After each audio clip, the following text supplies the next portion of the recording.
from the Toad Hop Network studios in Hollywood. This is the ToadHopNetwork.com. A place of our own without a lot of parents peering down our backs. radio worth watching.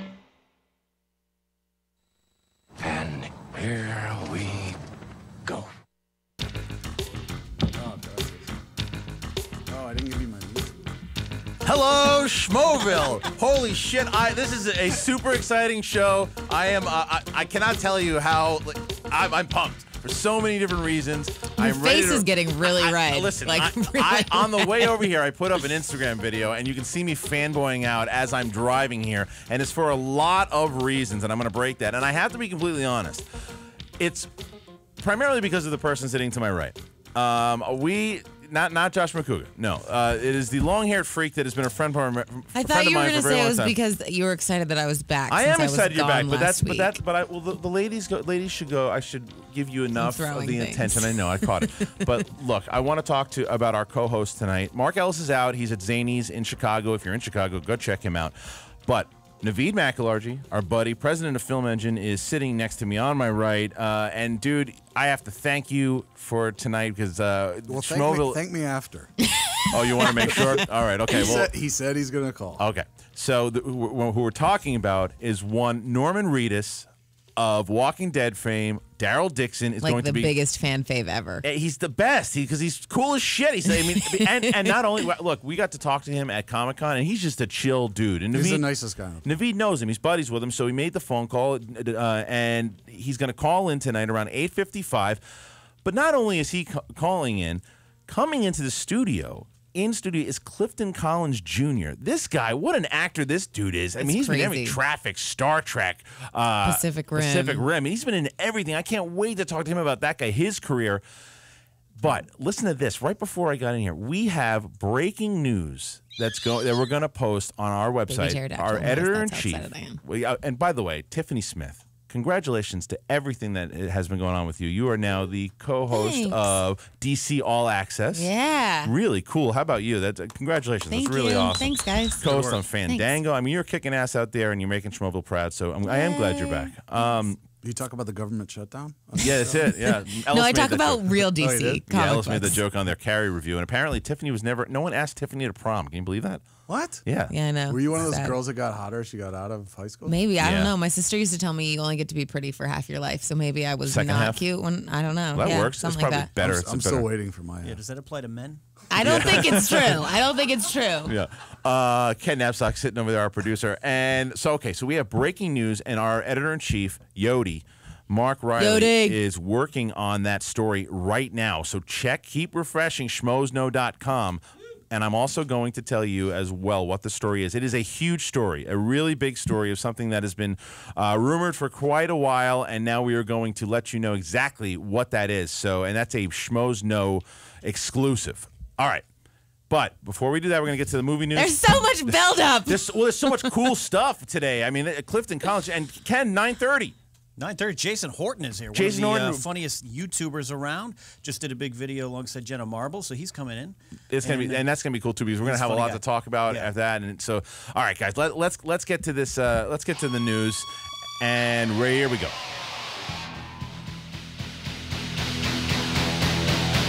I'm Ken Knapsack, and these are your Schmozno headlines brought to you by Magic Hat Brewing Company. Variety was the first to report that Marvel Studios and director Edgar Wright have narrowed down their choices on who will portray Ant-Man in their forthcoming film. And the choices are very different. Joseph Gordon-Levitt and Paul Rudd are apparently the leading candidates to be Hank Pym, a.k.a. Ant-Man. The choice is similar to the one most high school cheerleaders have to make, the school heartthrob or the hip English teacher. JGL responded to the report while promoting Don John, saying, "If you don't hear it from me, they are just rumors." So, of course, this means he's in. One theory is that both may be cast, with one portraying Ant-Man and the other playing Scott Lang, a criminal who steals Dr. Pym's technology to become his very own Ant-Man. So to recap, Marvel's Phase 3 will have a talking raccoon, a walking tree alien, and two guys pretending to be ants, but Warner Brothers still can't make Superman work. According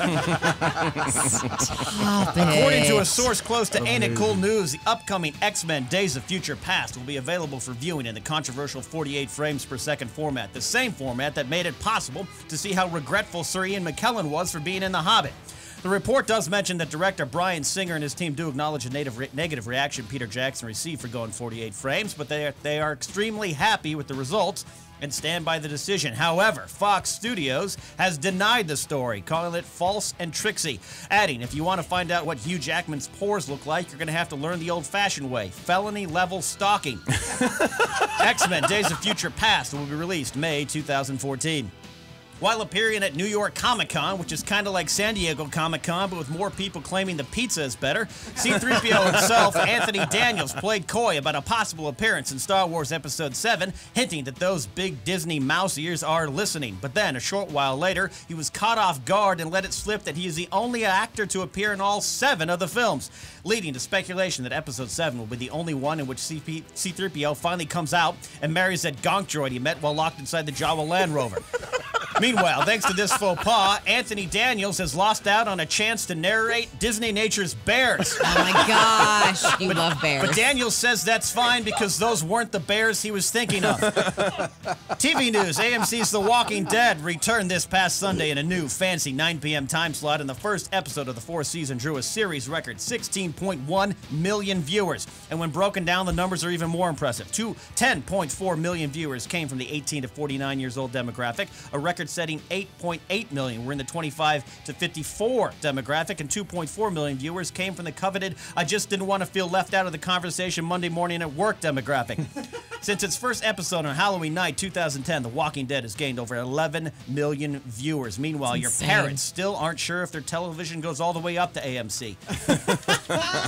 Jurassic World casting news, Ty Simpkins, fresh off being Tony Stark's adorably precocious and totally necessary sidekick in Iron Man 3, and Nick Robinson, star of the well-received Kings this summer, have been cast as brothers, potentially joining a still-rumored Bryce Dallas Howard. No plot details have emerged on the script, but at some point someone will yell, "Run."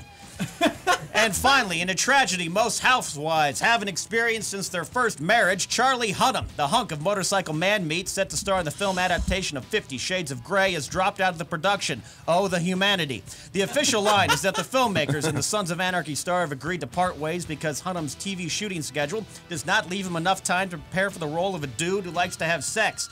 There is massive speculation that Hunnam got cold feet and didn't want to be part of the showgirls-like spectacle. Some fans of the book aren't sad, though, as a large-scale internet petition had been circulating trying to get Hunnam removed and replaced by Matt Bomer, the talented and very out-and-proud star of USA's White Collar, proving that most women's mouse-clicking fantasies don't have anything to do with sexuality, but everything to do with denial. I'm Ken Knapsack, and those were your Schmoes Know headlines, brought to you by Magic Hat Brewing Company. For more news, be sure to head to schmoesknow.com for reviews, news, and clues. Beautiful job, Ken. Beautiful job. Which one? Jurassic Park. Okay, yeah. Well, here's some other news with Jurassic Park, by the way. Oh. Here's some more news for schmoesknow.com, and this is something pretty new as well. Josh Brolin has an offer, by the way, on Jurassic Park 4 for the role of Owen. And Irfan Khan's a huge Indian actor. What's that? He's a big Indian actor. Josh Brolin is not an Indian actor. I was like, what are you talking about? Okay, so that is news. That is not the big news. Again, and to let everybody know, just if you're tuning in right now, Norman Reedus will be calling in at the show at 8:55 p.m. I know a lot of people are tuning in for the first time, and welcome to Schmoville. But right now we're going over the news stories. Here is what we're going to do. I'm going to talk about a few of these stories that Ken talked about. We want to hear from both Naveed and Tiffany, hear their thoughts. Let's talk about this Charlie Hunnam thing first. Now, you hear that Charlie Hunnam is dropping out. Now, my thought on it is because there was so much backlash, and everyone was saying he's not right for the role, and it was a different type of thing with Ben Affleck, because Ben Affleck had the clout, had the power, and is a much more prominent role in Batman than 50 Shades of Grey. So I'm thinking Charlie Hunnam goes, let's get out of this thing. That's my thought on it. Tiffany, what do you think? I mean, I love Sons of Anarchy. It's one of my favorite TV shows, so I love him on that show. I love him in some like older Renaissance-y kind of things. I don't know. I haven't read 50 Shades of Grey, so I don't know what the basic storyline is, except that he's like a dirty, dirty sex fiend or whatever. Yeah. Do I think he could pull it off? You got to talk louder. That was good. They're going to cast me. Yeah, you should. I think he could pull it off, but I do think it probably has more to do with the fact that he doesn't want to be part of that circus, because he's not someone who's super public. I agree with you. He never has been. Naveed, what do you think? I haven't read the book either, so I don't know. Usually when they say a guy has scheduling issues, generally means he got fired. So I don't know if he quit or he got fired. Right, or maybe it was the opposite. Maybe there was so much backlash against him that they thought, maybe this guy isn't the right choice. Let's get rid of him. Right. Okay. Right. All right. Or maybe, I don't know. And then, but every other time this has happened, this is why I'm surprised. Every other time this has happened in the past, like remember, you guys are too young, but when Tom Cruise was cast in Interview with the Vampire Slayer, Anne Rice was The Vampire Slayer. With the Vampire Slayer? That should be a new movie. I would see that. By the way, I feel like shit. You feel like shit? Good. Well, I remember. There's always this, but the difference with that, again, Tom Cruise's clout a lot better than Charlie Hunnam's. All right, so moving on. Let's talk about this. But New then York. she loved him. Well, but she loved him. again, it's Tom Cruise as opposed. Charlie Hunnam doesn't have the career yet. Then, He's been around for a But long the time. names though. I've heard, by the way, there's 3 other ones, and the names I've heard are. Can you say what the names are? Yeah, sure. Who do you got? Alexander Skarsgård. Can I look it up Yeah. on my phone? Because it's All right, on Skarsgård. Alexander Skarsgård was one. Yeah. Theo James, who I don't even know who that is. That's Theo James was the lead on Golden Boy, and he's in that new one with he Shailene was in Woodley. Downton Abbey. Yeah, he's not good. and Garrett Hedlund. Hedlund probably be here's- pretty good. Yeah, who we got? Terrible. One night I came home and my mom was on the couch. My dad was watching TV. She was reading 50 Shades of Grey, and I was like, "No, you know." Right. No.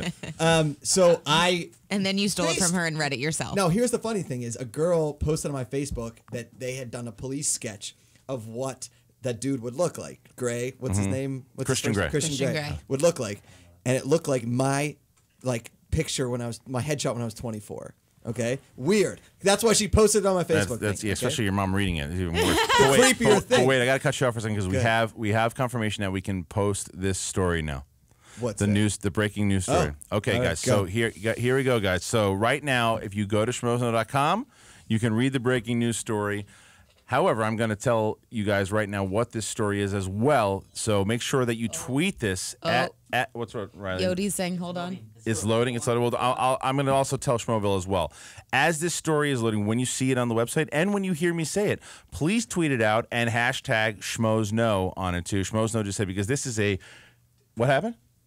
What happened? Just say it. I can't hear you. An error. There's an error. All right. So, you got a hold. Sorry, editor in This chief is Mark like you're Riley. telling me it's I know Christmas it's a tease. I every know. second, Sorry, and I then got to you're hold like, it. I got to wait, hold oh, it. it's not. I didn't do You that on can't purpose. open your I- presents Do you know yet. do you know what I it is? swear to God, I didn't Yeah, do I that. do. I didn't do that on purpose. Okay, I so mean, I we'll don't. talk about Anthony Daniels quick. And I promise you, I'm not teasing you that we're going to talk about it as soon as the website stops playing with its balls. All right, so New York Comic Con, Anthony Daniels. Tiffany was at New York Comic Con, Yeah. so I want to hear your thoughts about this in a second. But so Anthony Daniels apparently slipped and said he was going to be in the movie. That's good for me. He's on my fantasy team. I don't think this is a big shock. The fact that, whether he slipped or not, or he's just like, come on, they're going to announce it tomorrow anyway. Does anyone really care? Does it have to be news, Tiffany? I don't think, it's not a shocker to me. You're like, okay, probably going to happen. I think that it's fun that it happened at a con because everyone was waiting for stuff to happen. So it's like, okay, we get a little bit of a taste of, what's up with Star Wars. Right. New York Comic Con, though, is totally different than San Diego. It's It's got a such different a different vibe, vibe. right? Yeah. It's a lot more, for me, I feel like it's a lot more about the comics, which I loved. Okay, so now the story is up on our site. Okay, so here we go, and the people are already tweeting it out. So here is the news. That now I will give El Mayambe credit on this to where he rumored this a while ago. This is now confirmed, and we've heard this from a story from a source inside the agency of one Michael B. Jordan. He has signed as Johnny Storm for Fantastic Four. So that has not been released anywhere. That is from a source inside the agency. You guys tweet that out there and let everybody know. Tweet the big news outlets, and we are happy to say we are confident in our source that this is going down. Michael B. Jordan is Johnny Storm, and Schmoes Know is the first one to break it.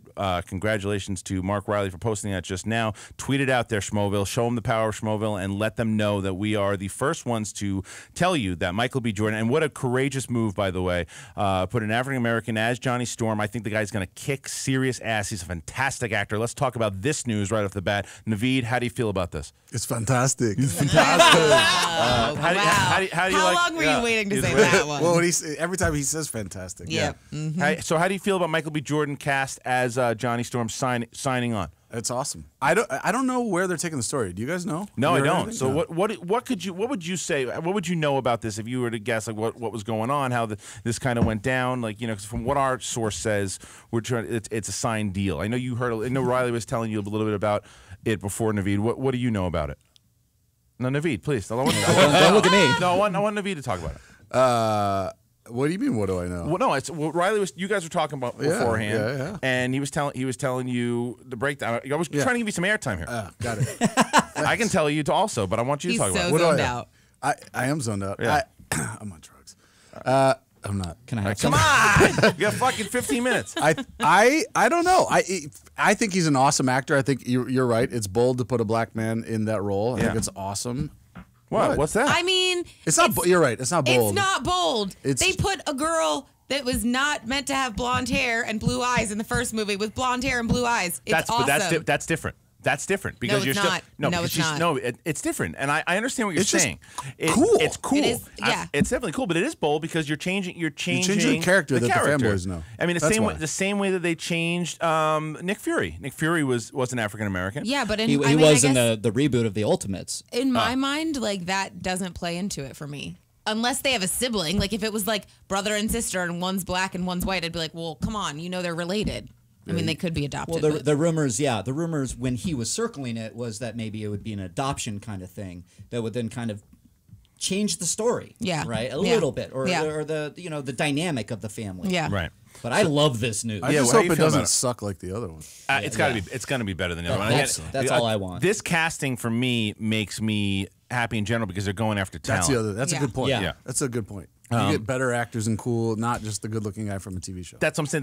That means that's what Or they're Chris going Evans. for. And I don't think that you're just going. Yeah, it's a bold move. Whether you think Yeah. it's bold or not, it's a different move to cast an African American, but.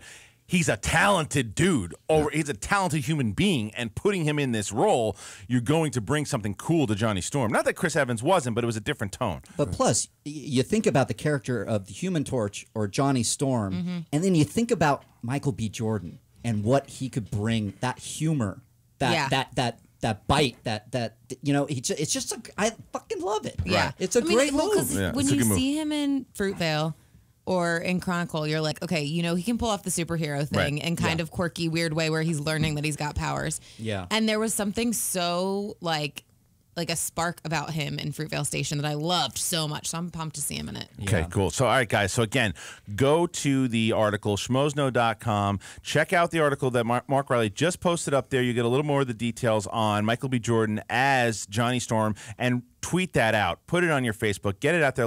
Again, Schmoville, you guys are the ones that are able to get the word out, and we thank you for that. Let them know how powerful Schmoville just is, and I really appreciate you guys doing that. Let's talk about some of these other stories before we... congratulations to Mark Riley for putting that up. Thank you very much. And for our you. source out there, thank you for letting us know that was going down. That's a cool move. Seriously. All right. X-Men, 48 frames. No. I am with you. Hell Tiffany, no. let me start. What's the No. Hold on one second. Hold on. So the 48 frames for me. If you give it an option, that's fine. What I'm worried about in a press screening, they don't give you an option for we had to go see The Hobbit in 48 frames. They said, okay, here it is. You have to watch in 48 frames, no option of 24, and it ruined the experience for me. Some people love 48 frames. I am not one of those people. I really want to see X-Men in 24 frames. I don't need to see it so realistic. I'm against it. Naveed, how you feeling? I don't remember the difference. Was it that bad in The Hobbit? Yeah. I saw The Hobbit. It's bad. Really? It's like that setting on your TV where you feel like you Oh, you yeah, feel yeah. like you're Sue hyper real. yeah, and you feel like you're right there on set. Yeah. And You're right. You're in. Yeah, you're right. I did feel that. In the Hobbit. fantasy's out of it. Yep. So That's a are you? good So point. you're against I'm it as well? I'll be against it. All right, Tiffany, how are you feeling about it? I was with you to see The Hobbit, and we saw it in 48 frames. Right. And it felt like you're watching a rehearsal, or you're watching Right. like, I don't know, I feel like sometimes BBC does shows like that where you're like, oh, it feels like it's a play. And when it's in such a fantastical world, it doesn't work for me. It totally took me out of You it. want the film like what? Yeah, I don't want to be in a rehearsal space. I Right. want to get sucked into the movie, and I don't think that happens in 48. So I really hope that it I doesn't. want to see you in 48 frames. Oh, you You do. do You are right right now. now, you dopey ass. All right, so let's talk about now we talked. let's talk about Walking Dead for a second, because we're gonna have Norman Reedus on the show. 16.1 million people for the show. That, and what did Breaking Bad do in its finale? Not 16.1, right? That's insane. 13.5 or something. To do 16.1 is insane. I mean, for the subject matter alone, and the fact that it's on AMC, that's a phenomenon. Did it beat the MASH ending? No. I mean, Mooks, we got quick. My dad, who doesn't watch Breaking Bad, he and his buddies, yeah, who are all 65 plus, got together and watched The Walking Dead. Isn't that crazy? So I mean, what? And I wonder again if it was that word of mouth. What do you think it is? For me, I think that it's one of those things that it is. I'm surprised that Breaking Bad didn't do more than that, and I don't have an answer for it as far as why. Maybe because it's only the 4th season. Why do you think this did so well? 16.1 million. Is it because and how does it beat the Breaking Bad finale? Well, I have 2 theories. Yeah. One, Breaking Bad is that character for a lot of older audiences is an unlikable character. Like you're watching a guy disintegrate into becoming a monster. Yeah. That's kind of something that especially older people I think just don't get, right? And it's not that they get zombies and everything else, but they're watching a character drama. And there's good guys, and there's clear-cut good guys for the most part. And frankly, on the flip side, think about the younger audience. They're not going to movies; they're watching TV. Yeah, and what are they going to watch? They're going to watch the stuff they love. But still, 16.1. And Tiffany, what do you think? I mean, I'm actually really surprised by it because I don't feel like there wasn't a ton of press for the season premiere. Right. Like, I feel like even when driving around LA last year, there were so many more billboards everywhere, so it would make more sense. So I think that, I mean, everybody loves zombies. I also think that there haven't been a lot of huge horror films this season like usual, and so I feel like this is a good go-to for people where it's like a mid-level. There's still not a lot of people who love the horror genre that much. In regard to, there are a lot of people who love it, but 16.1. What do you think? Also, because the advertising that they did show during the Breaking Bad final season probably helped as well. Oh yeah, what else are people watching? JTI, you look like a big Smurf tonight. Just notice that. Come here, come show the audience as you stand behind me. But 16.1 is a lot. But so congratulations. We'll talk to Norman Reedus about that tonight. He is absolutely the best, doesn't he? He's like a big Smurf. He walks in and you don't even acknowledge that he's there. That's why I wanted to. I see him. It's pretty hard to miss him. He looks like a big Smurf. And he's got the hat and everything. You got to put the white thing on the top of it though. Yeah, perfect. We'll call you Camera Smurf. Okay, so let's also. Not a very good nickname. He does the camera work. Whatever. Variety was reporting about this Marvel story with Edgar Wright, Joseph Gordon-Levitt versus Paul Rudd. Now, there are a lot of different branches to this. Mark and I were just on John Campia's show, AMC Movie News, which is a fantastic show. If you don't watch it, you should watch it on YouTube. It's really great. And we discussed this as well. The Edgar Wright versus Joseph Gordon-Levitt versus Paul Rudd. They basically scanned in. Joseph Gordon-Levitt came out and said, if I don't report it and I don't tell my fans about it, then don't believe it. And then John Campea actually made a good point to saying, well, if he's saying that, then maybe maybe he's cast in it already that he's saying that.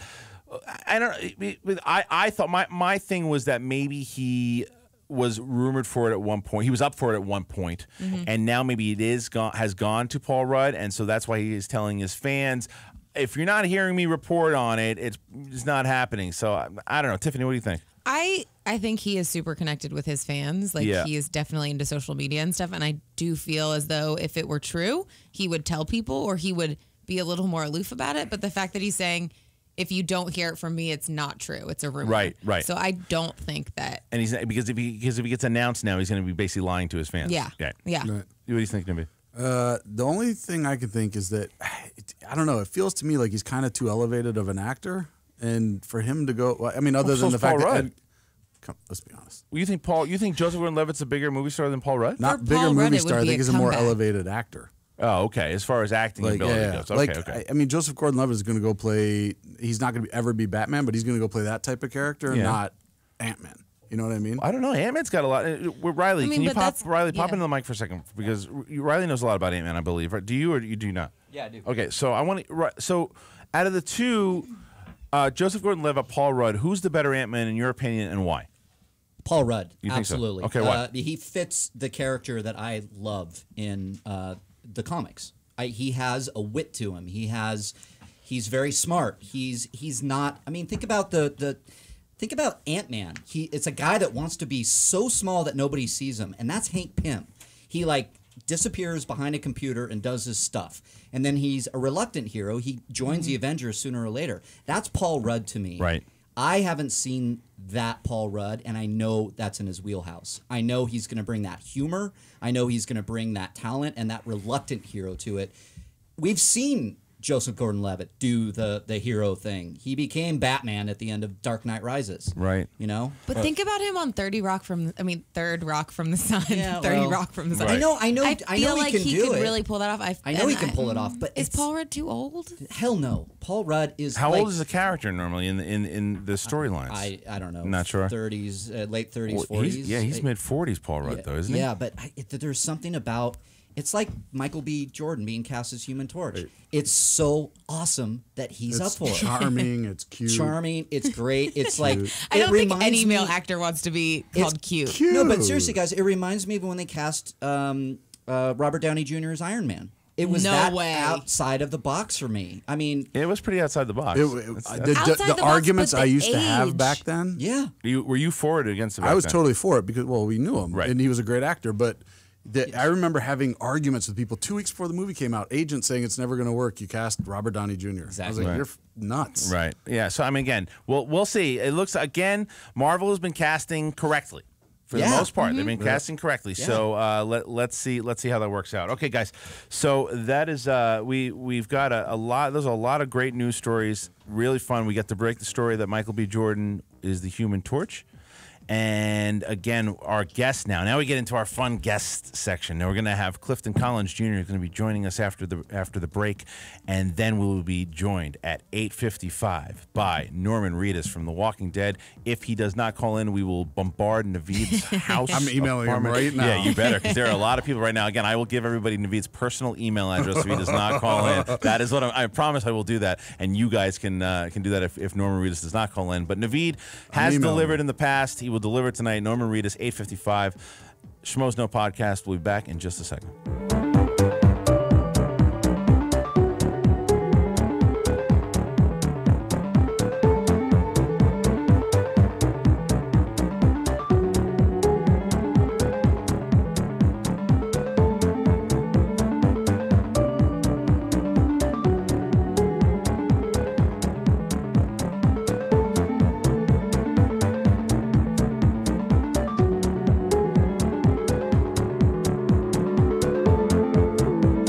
Listening to the Toad Hop Network, radio worth watching. What's up, Toadheads? Hey, make sure you check out the Toad Hop store on ToadHopNetwork.com. It's a great way to support the network and helps continue to bring you quality programming. Quality programming, my ass. Can you see I'm recording you? Oh!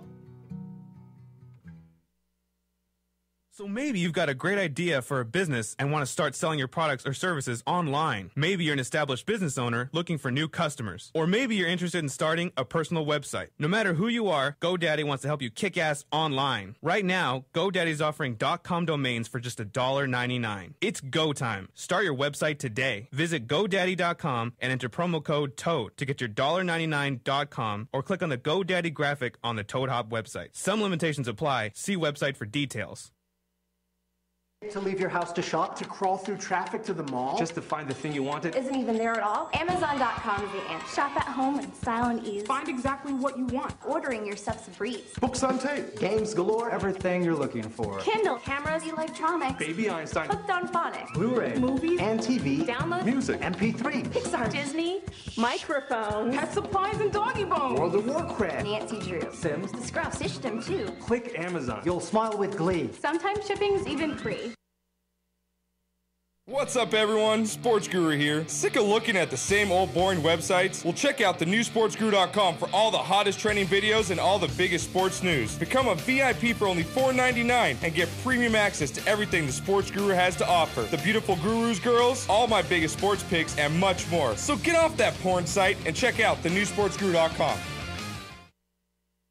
Is that hunk of junk you call a car always breaking down and leaving you in the dust? Log on to Dyson-Motors.com and check out Dyson's full inventory online. With hundreds of quality cars in stock of all makes and models, you can find the next car of your dreams in minutes. And know you're getting super low pricing. Purchase a car today from Dyson Motors and receive a year of free oil changes. Bad credit? Worried about financing? Log on and get pre-approved in seconds. Go to Dyson-Motors.com and find your new car today. With GameFly, choose from over 6,000 titles. Play as long as you want and send them back when you're done. $8.95 to start, no late fees. Gamefly.com. Games delivered. You're listening to the Toad Hop Network. Radio worth watching.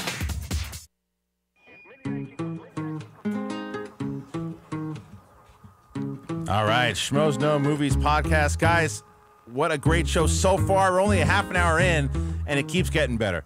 I'm here with Tiffany Smith, Naveed McElargy, and joining us in studio, I am so excited to have this guy in studio. I've been a fan of his work for a very long time, and we get to talk to him a little bit about his career. He's been in so much great stuff. He has a brand new movie called Hellbenders. That's coming out. Just saw him. I was browsing TV, saw him on the blacklist. Clifton Collins Jr., what's up, man? Welcome to Schmoville. Thanks, man. How are you, dude? He's like, and I'm not going to say anything. No, Awesome. look. It's an honor to have you in the studio. It really is. I appreciate it, man. We talk about a lot of your movies this year. A couple years ago were some of our favorites, and that being Pacific Rim this year. And we'd love to talk to you a little bit about Star Trek and that whole situation. Cool. But I wanted to talk to you first about kind of how, because you've been doing this for a little bit now. Yeah, a couple years. How'd you get started? Where are you from? How did it all go down? I'm from Culver City. My grandfather was an actor in the 50s. He was a contract player for John Wayne. Oh, wow. He's like the only guy in known history to like one-up Groucho Marx on his own show.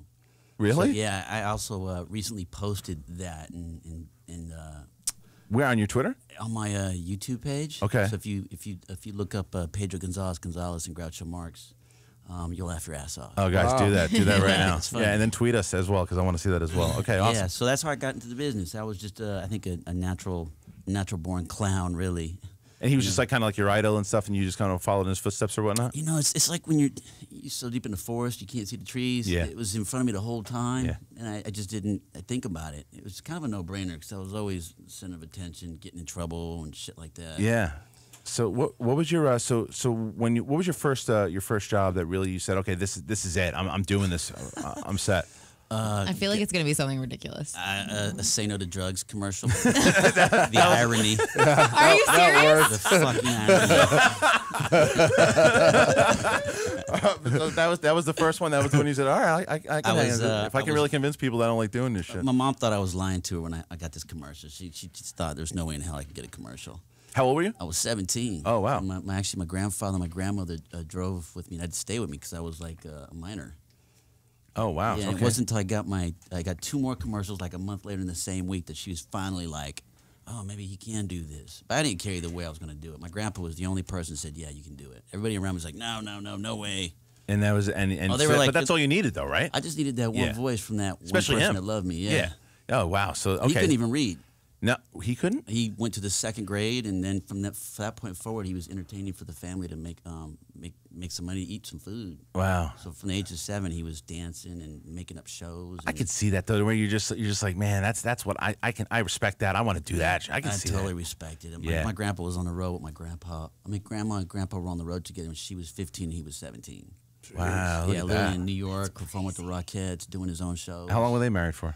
Until the very end. Wow. Yeah. Wow, that's crazy. It can happen. Yeah, seriously. Yeah. I got Grandpa's stars over here on Vine and Sunset. Really? Oh, wow. Right next to John Wayne's. Look at that. See, there's a lot. See, that's awesome. And again, this is why I wanted to talk to you, man, because there's so much that I don't know about you that I want to learn as well, too. And there's so much great stuff that you've been in that I've loved. And you were in some of my favorite TV shows of all time. You were on The Shield, which is great. How did you enjoy that experience on The Shield, by the way? Because I love Chick. Chick's a badass. Yeah, he's a cool dude. Sean Ryan can write his ass off. So. How long were you? How many episodes of The Shield did you do? Crit Sutter.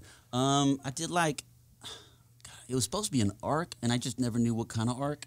Yeah. So usually your arcs are like 3 episodes, and I found out that they wanted to do like 7 or 5, and it was there's a little bit of confusion there. So Yeah, you were on for a bit. I remember. So it was. I can't even remember. It was so long ago. Truth told. Okay, yeah, but yeah, again, just working on that show because that's the thing. Is you've been able to work with, again, whether it be TV, working with some really cool writers, whether it be Sean Ryan, and then working with some amazing directors. Obviously, with Traffic. I mean, that's my favorite. I'm not gonna lie to you. That's my favorite. That movie was just, when I saw that film, I was blown away. I mean, so working with Soderbergh, how did that were you intimidated when you first went in there working with him? How did that all go down? No, they actually wanted me to read for Jacob Vargas's role. It was one of my best friends, like the godfather to his kids. We're like 22 years deep. And I really wanted to play Frankie Flowers. Yeah. Like, he was just so layered. Like, no, you got to come in for Monolito. And I'm like, nah, I'm going to hold up. I'm like, it's Soderbergh. I'm like, I know it's Soderbergh, but I really want this other role. So I'm going to hold out. I'm like, well, it's already taken. So I went off to do Tigerland with Schumacher. Right. Colin Farrell's first film. Yep, and then, I mean, they called like 4 times for me to read for Monolito. I kept saying, no. And they called like a 5th time on my last day at Tigerland. My manager called and said, you're not going to believe this. I'm like, what? He goes, they called again. I started laughing. I'm like, for what? He goes, it's for something different. I'm like, for what? He says, Frankie Flowers. I was like, shut up. I was like, well, it paid off to hold off. Yeah. So I just stick by your guns, right? And just, so I did that. I remained steadfast. And I came home and like, you're going to have to audition on the weekend. I said, I don't care if I got to audition on a Sunday night. I'm there. Right. And I did. And then that was all she wrote. Actually, John Leguizamo was supposed to do that, and was really? also another dear friend. Yeah, Moulin Rouge was going over. Oh, right. So okay, around that. Well, that. I believe that Clifton's our second Traffic actor. We had Stephen Bauer in as well too. Yeah, and so that movie is just when you know you're making that movie. This is a question I was wondering. When you know obviously it's Soderbergh, you trust him, you know he's a great director. You never really know if a movie's going to be fantastic, but did you know? I get Jeff Daniels asked me that too.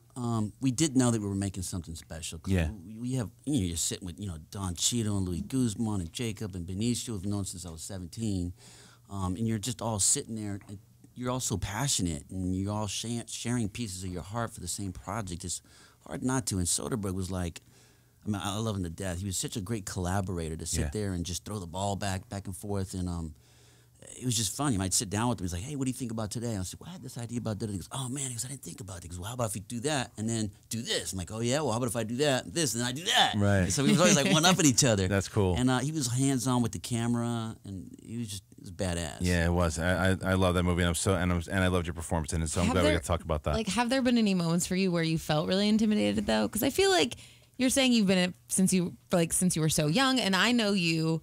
And I just feel like you would walk into any situation and be like, whatever, but there's got to be a couple times. Well, I mean, if it's just me being me, like a clown, like, yeah. But when it's funny, I was talking to Slash about this. It's like, we're so blessed to be in a business where you can be like fans and friends of the same people. It's like. Did you say you were talking to Slash about this? Yeah. That's how I met him. That's how I got on the show. Yeah. I love how randomly, though, I was talking to Slash. Like, I was talking to Naveed about it. I was like, Slash, sorry. Me and Mike Judge had this conversation a bunch. And Slash, dude, it's like, I just feel really blessed. So it's like, on the same note, when you meet somebody who's not your friend and you're a fan, you want to put your best foot forward. Yeah. You're stressed. It's the first day of school, right? And whether you know people or not, you just want to do a good job. Right. So, it's hard. Once you get your footing and you start flowing a little bit, then it's different. You know the rhythm and stuff. You and do. All that. Right. You totally do. All right. Speaking of other, again, we're going to kind of jump around because you have so much great stuff here. One of the things, we're a huge, it's very geek-centric podcast here with Star Trek. And how that all went down with J.J. Abrams and working with J.J. Did you know J.J. beforehand? How did that process go down? And are you going to be in the new Star Wars movie? And if I was, I wouldn't be able to tell you. I'm sure. That means he is. Yeah, the fact that he knows not to tell us. Any calls about it? Have you gone in on anything? I don't know if I didn't go in on Star Trek. Oh, you didn't go into Star Trek? Okay, all right. It really is about who you know. It's true. Okay. Well, it's funny because you were talking about Traffic too. Yeah. When JJ was doing Alias, my sister's Veronica Collins Rooney. She married my best friend in the movie 187, Jonah Rooney. Oh, okay, cool. So she was casting Alias, and they wrote this character off of Frankie Flowers. And then JJ says, it'd be really cool if we can get that actor to do this. My sister was like, oh, we can totally get him. She was like, is he even doing television? Like, well, he'll do this. He goes, why are you so sure? How are you so sure? He's like, my fucking brother. So that's how that happened. Oh, wow. That's hilarious. So I did a 3-episode arc on that. Oh, so from that you just connected. Well, I heard rumors about Star Trek, and none of us on the first Star Trek were Trekkies at that time. And I tried watching all the old Star Treks after the fact, and it just didn't do anything for me because JJ obviously reinvented the whole thing. And he brought it back to life. Yep. And that's his talent and gift, and he's just badass and fun to work with. And we work in 18-hour days and shit. So I just got a phone call one day, and I kind of heard a rumor that he was going to be calling at some point, and then finally that day came, and he broke it down because they weren't really sure who the Romulans were. They weren't really defined. They're like space pirates or this or that, or the subconscious of Eric Bana or vice versa. And he just called me. He pitched the whole thing to me, and I was like, so, what do you think, Cliff? What do you think? I was like, I don't know, JJ. Can I call you back? No way. He was like, what? I was like, I'm fucking with you. Of course I'm going to do it. I don't even know what the fuck it is. I'll do it. I'm in. I'll be the fucking Furby. I don't care. Oh, wow. Well, were you JJ. Were you a Star Trek guy, a Star Wars guy, or wasn't really your thing? I like Star Wars, but I'm just not geeked out about it. I was geeked out about all the Bruce Lee films. Like that's like the stuff I want. It's kind of how I started doing martial arts type movies, and I used to love doing all my stunts. In fact, the new Crackle show that just came out called Cleaners, with Emmanuel Shrieky and Emily Osmont and David Arquette. The director, that's a buddy of mine, Paul. Yeah, he's a good guy. I love Paul. I was the only guy that didn't have a stuntman.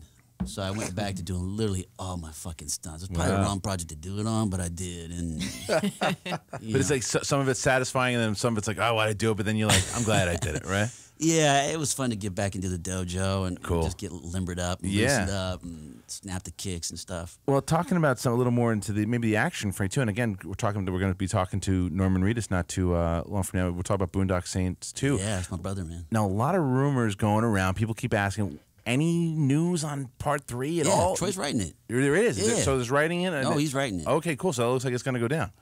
I hope so. I mean, he'd be mad as hell if he wrote it and it didn't go down. Look, I mean, plus the fact that, I mean, you're obviously doing really well. Norman's doing really well. So it would probably make a lot of sense to get that thing done. And probably because again, one was like, the hit that lived on through DVDs and from success of everybody else and built on, and then now you had 2 that did well because of that success. Now 3, especially talking about the 16.1 million views this guy has on his last show, and everything you're doing, I'm excited about it. So, if you were going to give a probability here, what do you think that it's going to happen? Say yeah. I mean. Yeah. Okay. Great. I all right. doubt it You at heard all. it here. I like that he asked for a probability, and your answer is yes. Yeah.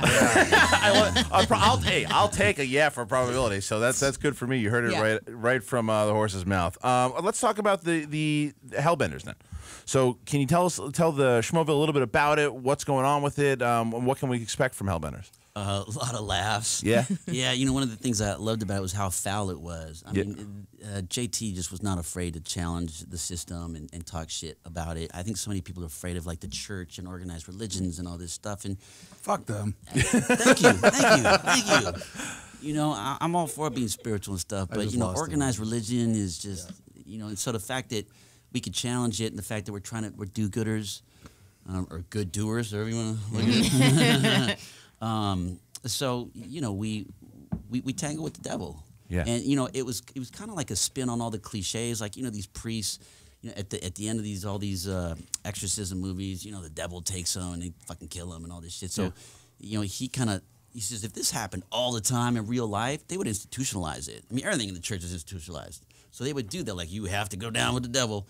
Right. So and he kind of wrote it that way, and he said he did his different spin on it. It's like, how can you be like a pure dude and tango with the devil? Like, when the devil, it's like clean bed sheets, right? Or a virgin girl or some shit. So we gotta constantly be doing dirty shit, like cheating on your wife, or fucking hookers, or smoking weed, or fornicating, or fucking rabbits. Can I just say that was the original name of the movie? This is how I met Clifton. By fucking rabbits? Real fast and furious. No, stop it. We were watching horror trailers for Slash's Screamings for Fandango, and I saw the trailer for it, and I was like, "Are you kidding me? It's ridiculous." You say you're watching trailers at Slash's with you? Oh my god! For a show, I don't just hang out. Oh, look at her. She's blushing. She's blushing. Way to go, Clifton. She's blushing. All right. So, and when can we find Hellbenders? When's it? Hellbenders. Jesus Christ. I mean, and you got Clancy Brown, man. I mean, this is a bad motherfucker. I had my eye on him since Bad Boys. Shawshank, man. With the Shawshank. Jesus Christ. And come on, SpongeBob SquarePants. SpongeBob? Are you kidding? So it was like, it was just dope. He's like the mentor.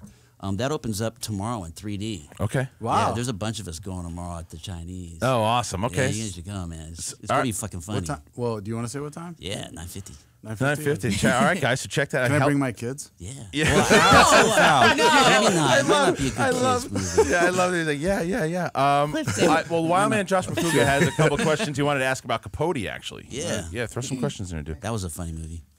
That one's definitely for kids too. What do you got, Mafuga? It was like Dumb and Dumber, then Capote. Yeah. There was a lot of Oscar buzz around when you did that movie, and I mean, I read that book, I read everything. Did you, when you went into that role, did you read the book? Was there like like a preparation through that book? Because I mean, you as that part was, it kind of took me out of the movie and put me in your life almost, and you weren't even that guy. It was that well done. I appreciate that, man. Thank you. Yeah, that book, I still have it at home. It became like a Bible. Like I knew every page of that book. Like you said, hey, where does this section happen? Or like, you know, when the mom vomits, and I'm like, oh, when she's asleep on her couch, it's on page yada yada. You know, I had it all. I knew the book forwards and backwards, like it was Cliff Notes, but it was the whole In Cold Blood book. Yeah. Yeah, I read that when I was doing Thief for FX, and I remember calling my manager saying, yo, I love this fucking, you know, actually, it was my grandpa, once again. He had cancer at the time, and I was just checking on him. I was in New Orleans, and I called him just to see how he was doing, and he sounded bad. So I was like, I just want to get off the phone now. And he was like, hey, son, he goes, I want to ask you something. I said, yeah. He goes, are you doing good work? And I said, yeah, Grandpa, of course, everybody knows I do at least good work. You know, and he goes, and then he kind of stopped me in my tracks. He says, well, I want you to do better work. And I fucking just, my heart dropped and sunk. Like, fuck, I got to raise the bar. Like, what the fuck do I do? And I came home to my hotel in New Orleans, and I had two scripts. And one was a George Romero zombie script, and another one was Capote. And it was like 2:30 in the morning. I opened it. It said Philip Seymour Hoffman and Chris Cooper. I was like, oh, that's it. Let me read this. And I read it. I finished at like 4:30, called my manager, dude, I know it's fucking early or late. I want this fucking thing. What do I have to do? I can't read for it here. I'm done here in a month. This role is too heavy, and this scene is too heavy. So I want to be home and have some downtime and do it. So actually, my sister called the casting director and got me an extra week. My manager's like, you got to read for it now. You're going to lose the role. I'm like, dude, you're my manager. You're supposed to give me peace of mind. You're making me nervous. I don't fucking audition with like that kind of nerves. So yeah, my sister got me extra time, and I just knocked it out. Did you prep for the audition as hard as you prepped for the role at that point, or did you? I certainly did. Yeah, because it was that breakdown scene. So I had to, you know, there's a lot of shit that comes with those kind of breakdowns, and it's hard and it's taxing on you. Right. Yeah. But at the same point, it's very cathartic. But it really makes you examine your own life. How many times did they make you do that, take wise? Well, when I was for the audition, it was just one time. Right. I just fucking dropped and did it. But I remember talking to Chris Cooper before we started shooting after like 2 weeks of rehearsal, and he was like, son, he goes, I want to ask you I meant to ask you, how you doing with this role? And I was a little embarrassed because, you know, it's fucking Chris Cooper, man. Right. You know, I'm like, I fucking idolize him. Once again, I'm a fan, you know, I'm a huge fan. Fuck. So I was there, and I told him, I says, honestly, Chris, I've been having quite a few breakdowns, man. Just in the preparation, you know, examining my own life, my relationship with my father and my mother and this and that, and my sister, who I love to death. You know, but I lost my dad to a suicide in '97, so that all tied in. And he kind of like looked down at his like half-empty plate of food and fumbled with his salad a little bit. And then he just took a pause. He was like, well, son, he goes, this is the kind of role you're supposed to have breakdowns on. And I was like, cool, man. He goes, I think I'll have a drink now. I had stopped drinking for like the whole time I was prepping. I stopped everything. I just wanted to get in touch with my demons. I just wanted to have them on big-ass chains by my sides instead of running around everywhere. You know what I mean? I just wanted to know where the fuck they were. Wow. You know, I made them my friends. That's awesome. You know, Clifton, also something you said that, like, the fact every story so far I've heard, you're like, well, I was working on this and I went to that. It does seem like you're working all the time, dude. What was the longest like you've ever had like a break, like to rest? Doesn't seem like you really rest that much. No, I don't. I've taken like one vacation in 24 years. Holy shit! What was your longest vacation? I mean, excuse me, sure. Like, I mean, break wise. Like, so how long was that? Not vacation? working, you mean? Yeah. That doesn't mean I'm resting. I'm nervous as all right. We used to have a joke. Me and John Seda and Jacob Vargas and myself, we'd always see who would not work the longest.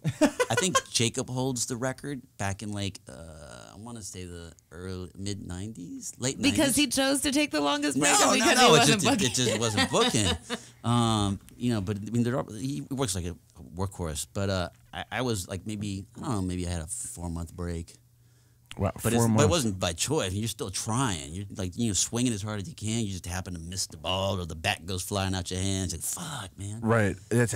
But I was younger too. But you're ready. You just at this point you're like, get me in there, coach. I want to play. Like, now it's like my manager had another meeting for me on Tuesday after my big Monday meeting. I was like, there's no way in hell I'm taking another meeting on Tuesday. Right. Not after my big Monday meeting. 'Cause this Monday thing is going to be huge. So I'm literally going to be home after today. After I leave you guys. Yeah. You're doing your thing. Hadn't I not committed to this, I would have canceled. Well, we're glad that you did, man. Thank you so much. He came in with his sides. He's like, no, he did. I'm glad. No, and again, it was. I wish obviously I know you got to do your thing. I wish that we could have you for longer. Please come back. But I'll totally come back. We'd love to have you back. And before you leave, we were looking also. Terrence Malick movie. It says that you're rumored. Is that confirmed? Can you? I'll confirm it. Yeah, you're confirmed. Okay. See, what else you want to know? You guys have all these questions. I can tell you answers. Yeah, I like it. Well, good. So I love working with Malick. Even he's so whimsical and child. It's like the planet. You work with everyone, man. I know. I'm literally sitting listening to these directors. I'm like, what the fuck? Yeah, man. I'm sorry. Go ahead, please. It's like the planet was created for him to shoot. Yeah. That's a great analogy. He literally runs into like a bar that's a known cartel bar and just wants to shoot. Wow. And the bodyguards are like, no, Mr. Malick, you cannot go in there to shoot. Oh, we're going to go in here. He's like walking in with the election, just shooting. Cartel, like, what the fuck's going on here? Wow. Go cast the pinche Malick. I mean, again, you talk about another guy, too. Guillermo? Yep. When you're telling stories like that. I saw him at the Anaheim WonderCon, and listen to that guy, how excited he was about Pacific Rim, got me excited about it, and how passionate he was about what was it like working on that movie. And again, I guess it's the same question, knowing that it was him, because you can't see all the effects and stuff, do you just know it's going to look fucking cool? Yes. Yeah. It's Guillermo del Toro. I mean, whether it's like The Orphanage or The Devil's Backbone or Pan's Labyrinth, I mean, this guy has such an imagination, such preparation, and much like Hitchcock, he's storyboards, all the work's done. You've got like this much room to like come up with stuff for Guillermo. And also he pre-lit the whole thing. So Guillermo Navarro, the DP, who's also a known badass in his own right. Yeah. There was a lot of acting, very little downtime. So even if you wanted to go to your trailer, you'd have to run because they'd be calling you in just minutes. Oh yeah. Because it was that laid out, ready to go. They knew it. They had it all laid out. After take after take after take. Okay. And just fun to collaborate. I mean, he's truly our Hitchcock, in my opinion. I love that guy. That's the one motherfucker almost turned me gay. Exactly. Well, maybe you know this too, because maybe you know. I don't know what your relationship was with Charlie Hunnam. You heard all this stuff now going on with the 50 Shades of Grey that now he's not doing it anymore. What do you think the reason is? I sent him a text congratulating him. He was super stoked and excited. Honestly, I don't know, but we all have our reasons for dropping out of projects. I try not to. Yeah. But he's got a good thing going, so he's a good dude. Cool. Well, dude, I cannot thank you. It was a pleasure meeting you, and I really would love that. Please come back. Absolutely, man. You'll have fun with Norman too. When you're casting Star Wars, you can come back. Cool, guys. Yes, Clifton's on my list. Yeah, is he really? Do you have him? I'm you put him on there? To it. You should. You know what? It's a damn good bet. Is Norman on yet? No, not yet. But because he's watching. Oh, good. Okay, good. I emailed him. He said, I sent him a link. He said, "Oy vey." Okay, all right, good. Well, good. Well, again, Clifton, if you want to stick around, it's completely up to you. I know you got your sides, but Norman's going to be calling in too. You tell him to call in now. We're ready for him as well. So if you have him call in now, at least I can say hello. Yeah, that would be cool. So we're waiting for Norman Reedus. We're here with Clifton Collins Jr.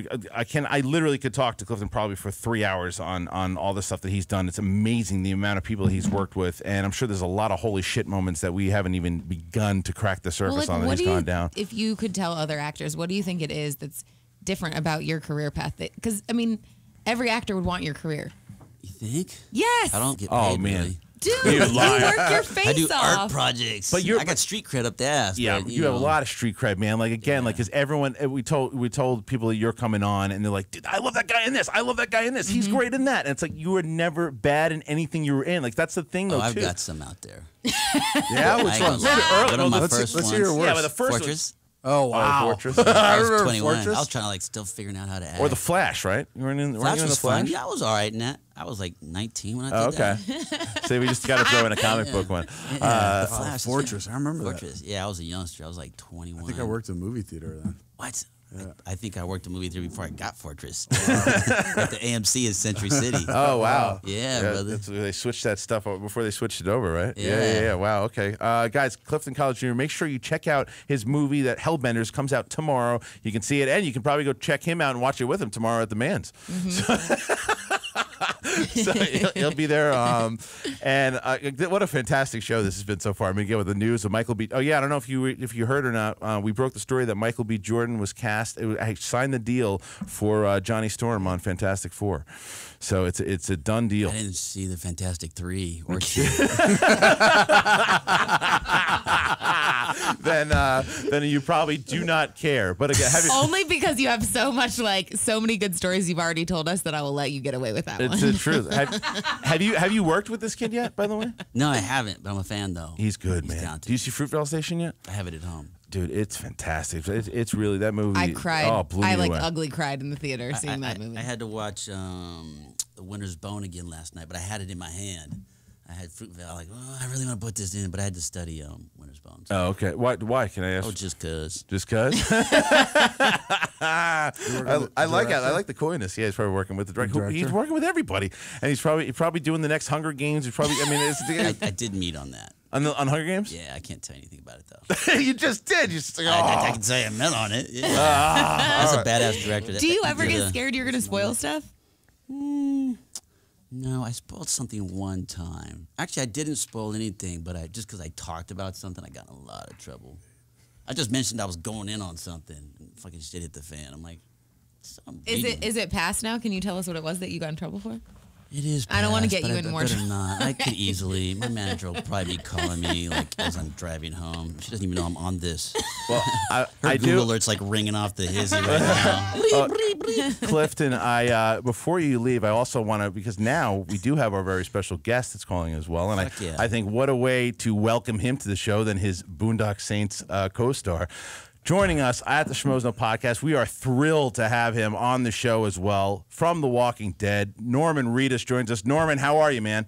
Hey, I'm good. What's up, Cliffy? Hermano. How you doing, buddy? I'm good, man. A little stressed, but I'm good. These are some good people here. I wish you were in here. Oh, man, I miss you, dude. I miss you too, brother. When you coming to Cali? God, I don't know, man. I'm in Georgia now. I'm here until about Thanksgiving. Okay. Then we wrap up around then, but I don't know. Hopefully soon, man. We gotta hang out. I'd love that, man. I'm gonna fly out to Berlin, but I'll hit you up though before. Yeah. You having fun on the Dead? Say what? You having fun on the show? Yeah, dude. It's sick. I mean, this is by far the best season, and the scripts are really good, and I mean, we just had insane numbers on Sunday. Oh, and dude, 16.1. Oh my God, yet, so I'm excited. Dude, I gotta get a show out there just so I can come hang out with you and visit. I might go next week. Norm, it's Navid. Come on over. And dude, your boy Michael's on the show now. Yeah, I know. Are we allowed to talk about that? Yeah, dude. We already announced it. Oh, cool. Oh, sweet. I didn't say anything. Yeah, he's awesome. What a that's cool my guy. dude. Okay, Norman, again, this is Christian Harloff, co-host of the Schmoes. I want to thank you for joining us, by the way. I really appreciate you taking time out of your schedule. I know it's pretty late there, so thank you for joining us. Oh, yes, sir, man. It's my pleasure. Yeah, and we're, again, talking to Clifton here. It's amazing. And we were asking him a little bit about Boondock Saints, man. Again, and he was saying that the script is being written for the third one. If you could have it your way, what would you say about number 3? Would you want it to go down sooner than later, or would you want to take a break? How are you feeling about Boondock Saints 3? Yeah, I want to read it. I want it to be good. I'd probably want it to end there, to be honest. 3 and then be done. Yeah, go on and hail a gunfire, I think. I love that. Ooh, That's nice right. one. Hope Troy's listening to this. Yeah, seriously. Okay, Norman, so a couple things I wanted to ask you, though, too, because, again, you and I had met briefly at Comic-Con this year at the Walking Dead breakfast panel, which was awesome, by the way.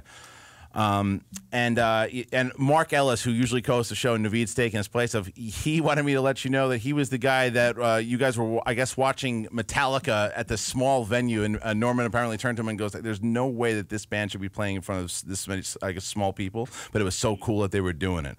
It was so good. That show was so awesome, and it was a tiny little venue, and they were as loud as ever. It was awesome, and I remember that breakfast too, that press breakfast. We were talking about Sharknado, and all I could do is sit on that panel, and I could think of Sharknado going through and wiping out all those journalists at once. Well, I would have been killed. Clearly, you did not like that breakfast very much. No, I don't think so. No, I did. I just had Sharknado on my mind, and we were up on a roof. We were really high up in the sky, so I could just picture this Sharknado coming in and just throwing sharks all over everything. Were you imagining yourself cutting yourself out of a shark's stomach then? Yeah, I just what's this guy gonna look when a hammerhead slaps him in the face? But it was a crazy thing too. But the other thing that was really fun was when they made David Morrissey sing the bad lip reading, which was amazing.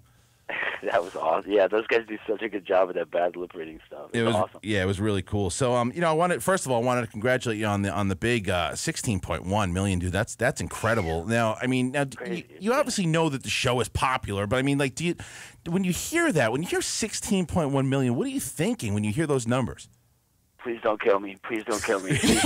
No, dude, no one's killing you. You gotta be kidding me. That's the other thing though too, is that you have become not only a rock star on the show now, like the season 4 premiere, they're treating you like a rock star, and that has kind of transferred into real life. And again, I watched you at Comic-Con, the way people are coming up to you, you're like the guy now. Like, how are you dealing with that as like the rock star of the show?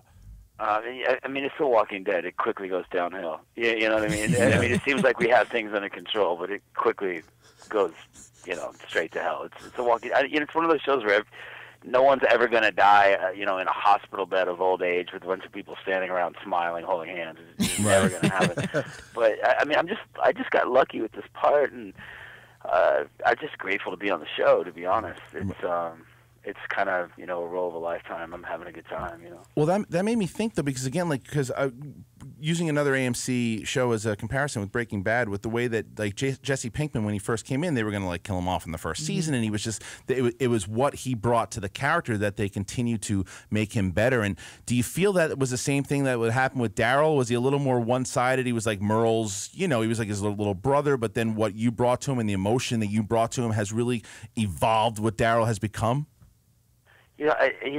Frank kind of let me run with them from the beginning, with some ideas, and we just have a really good writing staff. And it's one of those shows where everybody on the cast has each other's back, and the producers are on the same page, and the writers are on the same page, and they just write good stuff for me, and I have a good ensemble around me. And you look at all the characters. There's no one's character is the same as they were in season 1.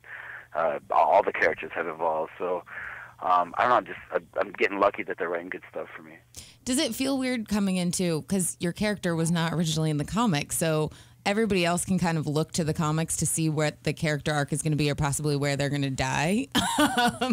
What do you go to? Well, Andrea's still in the comics. You know what I mean? So they're not exactly following the comic books. It's kind of become its own animal now. So.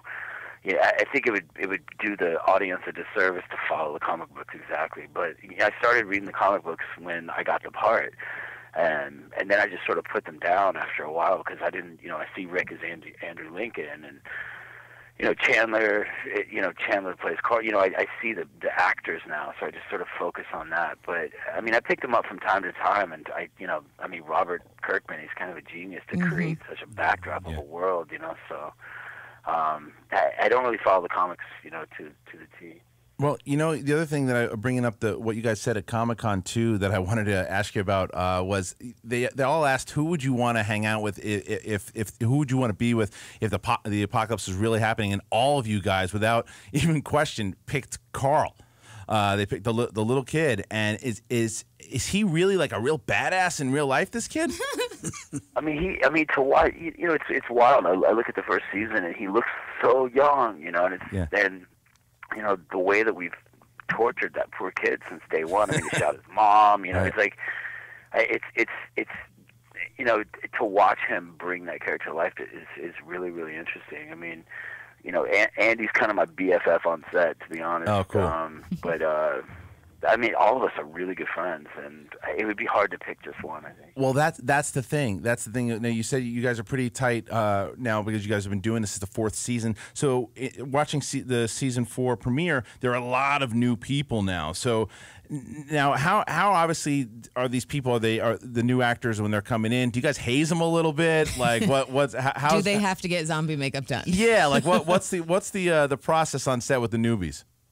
Well, I mean, I'll be honest. I kind of, Daryl eyeball him a little bit.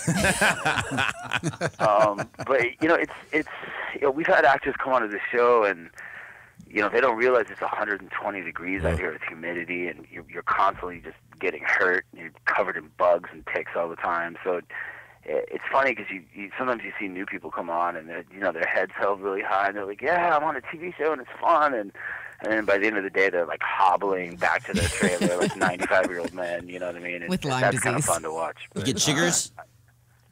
What's that? Norm, you get chiggers? Oh God, yeah, dude, with ticks and chiggers and. Some racists came up with that name. I hate these motherfucking bugs so much more. I hate them almost as much as I hate. No. We'll call them chiggers. We'll call them chiggers. That's what we'll call them. I hate them that much. That's hilarious. Oh man, dude. Hey, Cliff, your boy Zach Brown has a bar right next to where we shoot. No, you're kidding. No, dude, he's got his bar right in Sonoy, and it's literally across the street from where we get coffee. Have you seen him yet? I haven't met him yet, no, but his bar is really cool. He's coming into I directed a chicken fried and whatever it is for Zach Brown. Okay. Yo, I got a cookbook coming out called 101 Ways to Cook Top Ramen that I did with the Goose.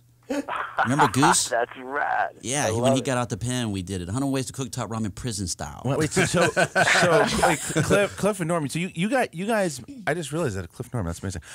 So you guys now, cheers. I just realized that. But you guys met on Boondock Saints too. I met. Oh no, we knew each other before Boondock. Yeah. From the very first one, before the first one even got done. Ain't that right? Yeah, I saw him. Actually, I saw a movie that Cliff was in with Sam Jackson, and what was the name of that film? 187. Yeah, dude, and Cliffy was so fucking tough in that movie, and I remember asking my agent, I'm like, "Who's that kid? Who's that kid? He's really really good." And so I knew of Cliff, way before I even met him.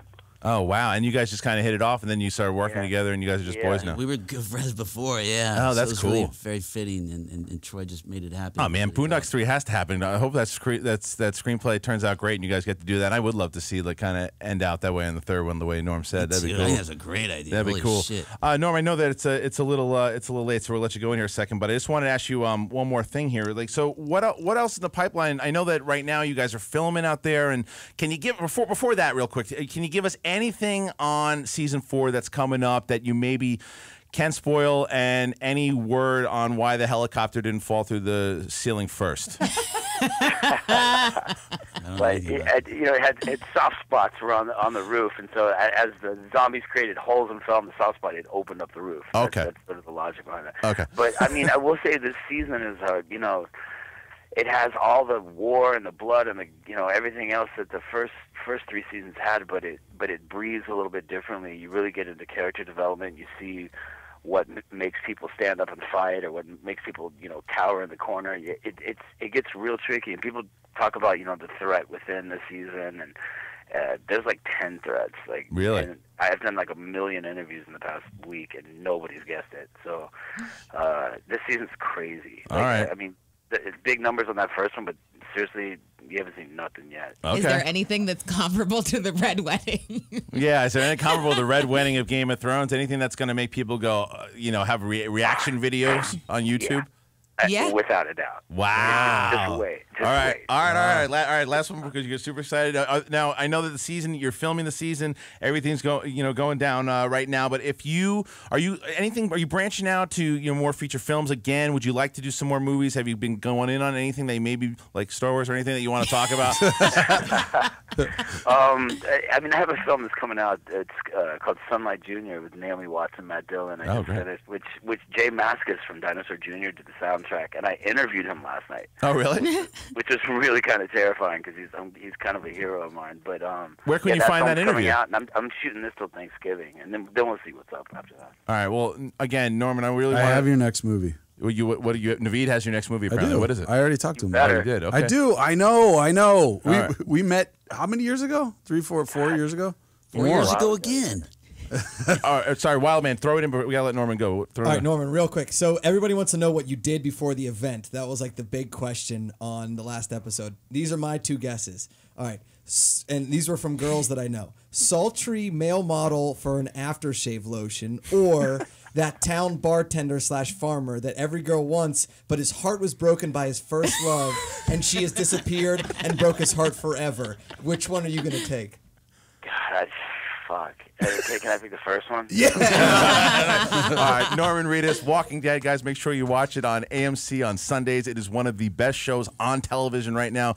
Norman, I cannot thank you enough for doing the show. And when you're in town, we would love for you to visit live in studio. Wait, let me just add one more thing real quick. Yeah. Norman, thank you. It's Naveed. Thank you. And I just want to tell everybody out there, he's not only an awesome actor, and he's one of the nicest guys on the planet. He's a good dude. Norman, he really wants you to be in the movie that he has for you. Thanks for having me on, guys. Cliffy, I love you. I'll call you. brother. All right, Norman Reedus. Thank you. Walking Dead, guys. Thank you so much. Clifton Collins Jr. Again, thank you so much for joining us, man. What a blast! Holy shit, this was an incredible show. We have 50 minutes left, and my God, we've had 2 amazing actors on the show. Clifton, thank you so much, man. Really appreciate it. Come back again, please. Wow. I mean, wow. I am loving this show, and I am loving Schmoville for everything. We had the Michael B. Jordan news, Clifton Collins Jr., Norman Reedus. I mean, guys, Naveed, I thank you. You delivered like you always do. Naveed McElhargy is responsible for that call. Tiffany is responsible for Clifton Collins Jr. coming in. So not with bunnies. It was because we were watching a trailer. Well, good job, team. Now, Naveed, can you tell me what is that music that you love so much? Oh, it's what's the name of it? It's fuck. It's called Fuck? No, it's not called Fuck. The Irish band. Flogging Molly. Flogging Molly. And what's the name of the song? Fuck, I knew you were going to ask me. That's the first song on the album. Okay, that doesn't help me at all. So, all right, what we're going to do is we're going to I'll get it for you. Because Naveed is going to have a little section here. Is it Drunken Lullabies? Yes. Okay, so what we're going to do is Naveed, we're going to play a little music here. And Naveed is going to, this is absolutely not it. This is some fat girl. What just happened? Did you just rickroll yourself? There you go. That's it. I know it is. All right, so Naveed McElhargy has a new segment on the show, and it is going to be the Hollywood Insider. Naveed is going to have a bunch of stories. He's a Hollywood executive. He makes movies. What? I gave you all of my inside information. You don't have any? Yeah, no, I have more. So basically what it is, again, so Naveed McElhargy is what's wrong? Nothing. It looks like you're doing something really inappropriate, Makuga. Stop doing it. Naveed McElhargy is an executive over at Film Engine. I met him over at Warner Brothers, and what he is going to do is tell us some stuff that we would not know, breaking stuff, news that you maybe wouldn't know on the outside of Hollywood, and we're going to get the inside. It's an inside track. Naveed, what do you got? I gave you a lot of it, but can I give him the other one? Yeah, what do you got? The one. Oh, it was another breaking story. Oh, that's what you were slapping me about. Okay, no, don't give it then. It's a big one. It's a big one. We're gonna but break it's a it big tomorrow. one from. Are you? We're gonna have to break it tomorrow on the site. I don't want because someone else is gonna listen to it and then they're gonna put it on their site. We got to do it tomorrow, guys. So we're having. No, wait. Let me see if I have others. Did we go from a great Norman Reedus interview to a flopping section? I just gave you all of my information. I didn't know we were still doing it. Yeah. What I want to hold on to for the site. Okay. It's pretty. By the way, it's pretty fucking awesome. All right. Well, in the meantime, then how about this? Then how about we let's take some phone calls. Wait. Can I add one thing just because I promised? Of course. You guys are gonna laugh at me for this. It's kind of a plug. But a buddy of mine just started a movie this week. He's a first-time director, but a huge second unit guy. Their company's called 8711. And they just started in a really great. You're gonna laugh because it's. I shouldn't say that. It's a Keanu Reeves movie, but the script's awesome. Okay. It's called John Wick. Okay. And the directors, they own it big. Every great fight sequence you've seen ever in a movie, they did it. It's called 8711, and I'm doing a movie with them next. And they have a movie they just started with Keanu Reeves this week. And you are to follow them on Twitter at, what does this mean? You are to follow them. Number 8711. 11 action. It sounds like my grandfather trying to get. It's unbelievable. You don't follow that. Follow- You put the follow hashtag the in the hashtag tweet. and then make sure you use the YouTubes. 87, the numbers, and then 11 written out, action. All right. To do that, What do you call this sign? Nobody understood a word that he just said on there. All right, hey, let's take some phone calls They're from Schmoville. awesome. I'm sure they are, but you promoted it terribly. Hey, you're in Schmoville. Who do we got? Giovanni. Hey, Giovanni. So, how about this show so far? What are you thinking? Well, it's pretty amazing. I'm so sorry I just missed Clifton. I had a question if you had any updates for Crank 3, but I guess I missed it. Oh, it's okay. You know what? I think Clifton had a great time, so I'm looking to get him back in the on the show again because he was incredible. I have one more question real quick for you guys because Yeah. I watched the Breaking Bad episode. That was amazing, by the way. It was fun, and I wanted to give you a call, but I didn't have a chance to. And you guys didn't mention anything about the Fly episode. I don't know if I'm the only one who was like, I think that's the only episode that I don't know if I didn't understand it or it was just a filler episode. Oh, That's for the only Breaking thing Bad, that yeah, no. I mean, it was one of the, look. I get both sides of that episode, where some people don't love it. Some people. It was also directed by Ryan Johnson, by the way, director of Looper, and also the director of. Oh my! And he directed the second to last episode of this season, and of this past season. And if you watch it again, there's a lot of hidden meaning and stuff behind it that.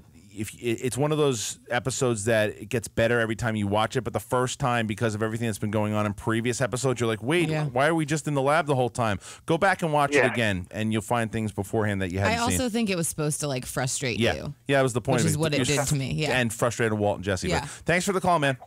Thanks. All right, let's take another call here from Schmoville. I have this most awkward crank story ever. Okay. Hey, you're in Schmoville. Who do we got? Please turn the radio down. Hey, who do we got? Oh, am I really on? Yeah, who do we got? That's kind of ridiculous. What's going on, man? Who is this? It's Nick. Hey, Nick. So, what do you got? Shit. Nick, did you call my last mind's week? kind of exploding right now. Why? I think he called last week. Didn't when Andy goes, way to fuck it up, Nick. Nick, no, that was not me. So what do you got, man? So what do you think so far? So we had Norman Reedus on. We had Clifton Collins Jr. We had the news that Michael B. Jordan is going to be cast as Johnny Storm. Which one blew you away tonight? Which one? Norman Reedus? Norman Reedus. Okay, cool. How great is that guy? I was a fan of his from the Boondock Saints. He's awesome. He's a show's great ridiculous. You guys got to do a review on that. On the Boondock Saints, I think we're going to too because I've never seen it. I got to see it. And I've seen trailers 1,000 times. And Norman Reedus is my favorite character on the entire Walking Dead. So it was really cool to talk to him, how chill the guy is, and how nice it was for him. I mean, it's like it's almost by the way, like 12 o'clock there. But I thanks for the honestly call, had man. no idea. That he was cool. No, one of my buddies texted me. He's like, "Do you know that every 30-plus-year-old woman with 3 kids thinks he's the greatest thing on the planet?" They love him. It was funny It's because he's a badass and will protect you. It's That's that. what it is. It's also because he's got that kind of calming. He's got that calming thing about him too, and the way he like looks after everybody. But it's also your real life personality really comes out sometimes in the way he acts. Like Tom Hanks again, regardless of how much Tiffany hates his guts.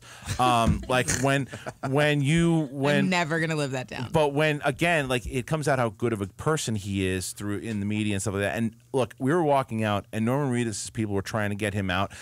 And he was taking pictures with people, and like he's so generous to fans. And it's not that like, oh, I got to be generous just to just put on a show. This guy cares, and you could tell he cares because he's a good dude. And that's why I was happy to have him on the show because you could tell that it's midnight there. He did it. He did it for you to call in, and he had a good time. He talked about the show, and it was great to have him on. So I'm really happy that we got to talk to him for a little bit. And I know there's a lot of Walking Dead fans out there that were happy to hear him as well. All right, hey, you're in Schmoville. Who do we got?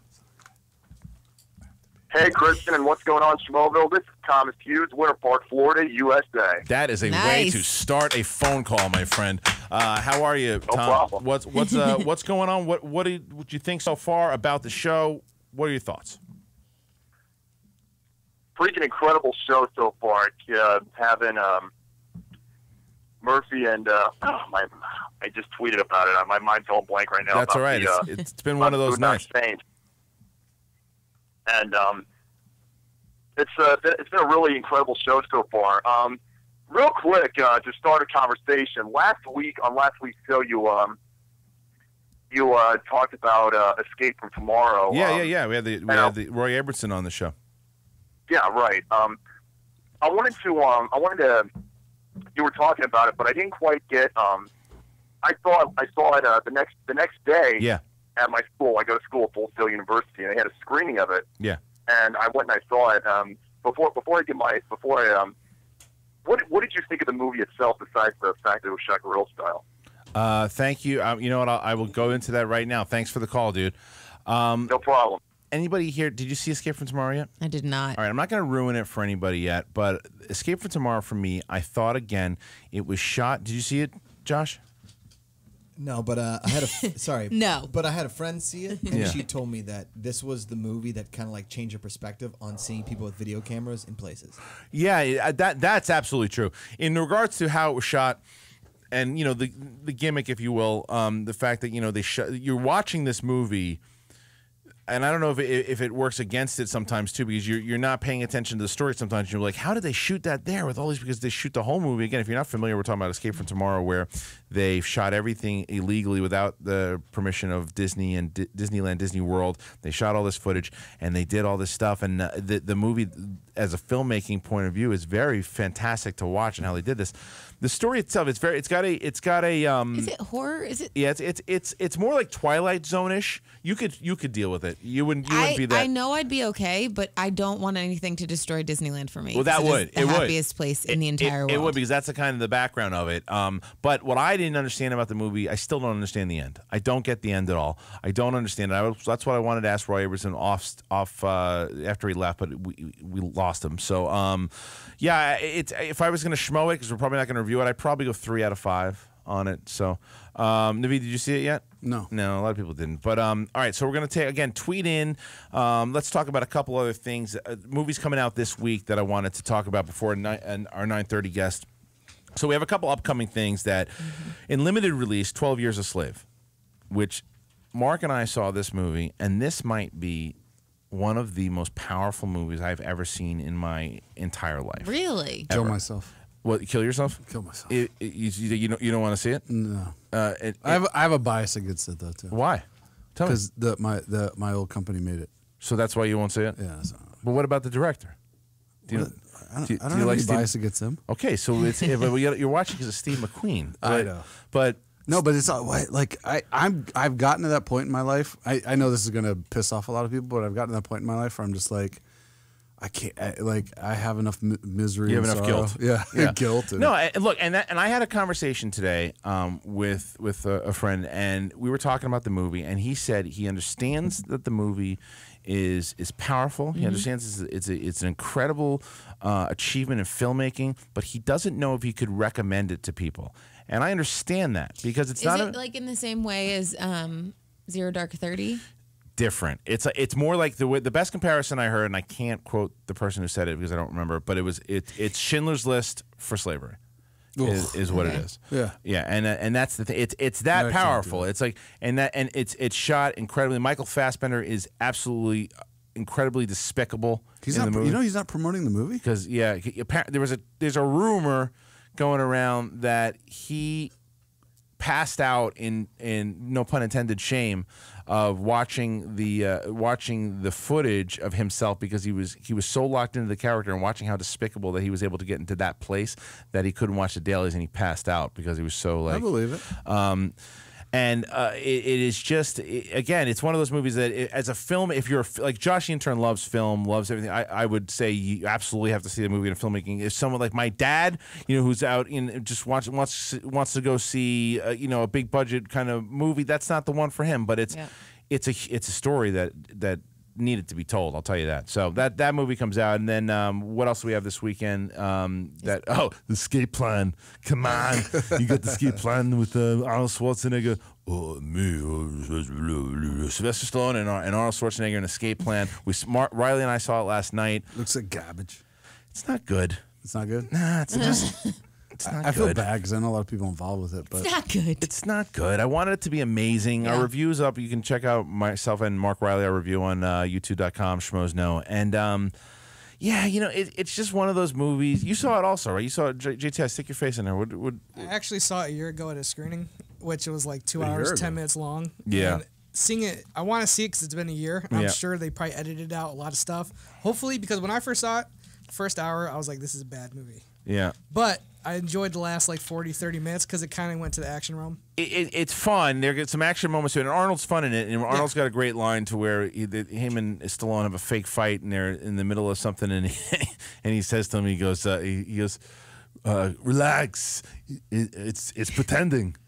So I mean, it's did like they edit out the thing where they both did this? You can absolutely never talk about him without doing the No, I voice. can't. That's so fun about him. But yeah, it's not. It's. I mean, it's one of those things. It's going to play off nostalgia.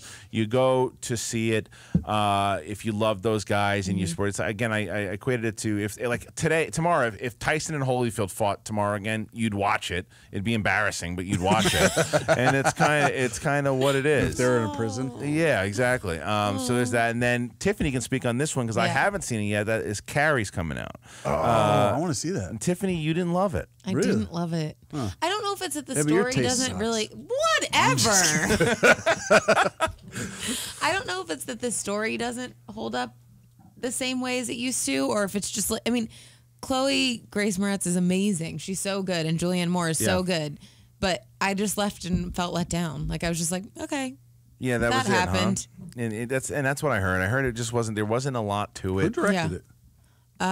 It was a female This lady who that did did. Boys Don't Cry. Yeah. She did Stop Loss. Oh, also. yeah, I think it's like yeah. Amber Pierce or something like that. Yeah, you know, Kimberly Pierce. Kimberly Pierce, Yeah. Yeah. So it doesn't. I And think by it the way, I couldn't got be- to address something too because I keep getting the comments on the YouTube page. Question avoided another horror film. I saw stupid ass Insidious 2. I saw The Conjuring, which I love. We had to Honestly, pick between I don't even screenings. think I don't even know if you can call this horror. Yeah. To be honest. It's Which is why I feel like I went in. What? They still make fun of her for having her period. Yeah. That's why I'm saying I don't know. Like it feels. I mean, you feel bad It's like for a bad her. superhero movie or something. You feel bad for her, and it really felt like the beginning of Kick-Ass was like prelude to Carrie. Yeah. You know, when she's like left in the field. Yeah, that's what it kind of was. All right, so then you got that one, and then I'm trying to think. There's the Benedict. Isn't that the Benedict Cumberbatch? Yeah, the Fifth Estate. I saw that as well. Isn't that this weekend? Yeah, I thought that was lazy. Ellis liked it. I thought it was lazy. I think Bill Condon is extremely overrated. Yeah. He did the last two Twilight movies. I think that puts him in the wheelhouse that he should be in. And I just think that the movie. We know how you feel about those movies. It's poop on a shit stick, and I think that I really think that it's just one of those. It's just a movie that Benedict Cumberbatch you're watching, and then you got Daniel Bruhaha, who I like as well from Rush, and their performances are fine, and the ending I liked, but it just plods along for a while, and then there's some silly thing with it's like a surreal thing inside of a room to be inside of his mind, and it's a shit version of the Social Network that just farts out bad. Did you see it? I just had a quick question for you. Yeah, I don't yeah. know if you could talk about it or Yeah, not, yeah. but I texted you the other day. You saw 2 movies I'm really looking forward to. What One do you was 12 Years of a Slave. Yeah, just talked about And it. you saw another film, Dallas Buyers Club. Oh, I'll talk about Dallas Can you Buyers talk Club. about it? Yeah, 'Cause yeah, I yeah. can't totally. wait to see it. When does that come out? This week? No, I think it comes out in like 2 weeks. Dallas Buyers Club, Mark and I did see. Our review's not even actually out yet, and that'll come out probably next week. But I will tell you, it's phenomenal. It's a great movie. And Matthew McConaughey is getting nominated. Hands down. I think I haven't seen Wolf of Wall Street yet. I don't know. Yeah. Early word is that it's possible. By the way, and that other movie he did this year, Mud. Yeah, yeah. And now, but I think that if he gets nominated, it's probably going to be. It's a possibility he can get nominated for 2, and I think it won't be Mud. No, it's so old. It's so old, and I think that it's going to wind up being Dallas Buyers Club for sure, and then with a possible supporting actor for Wolf of Wall Street, from what they're saying.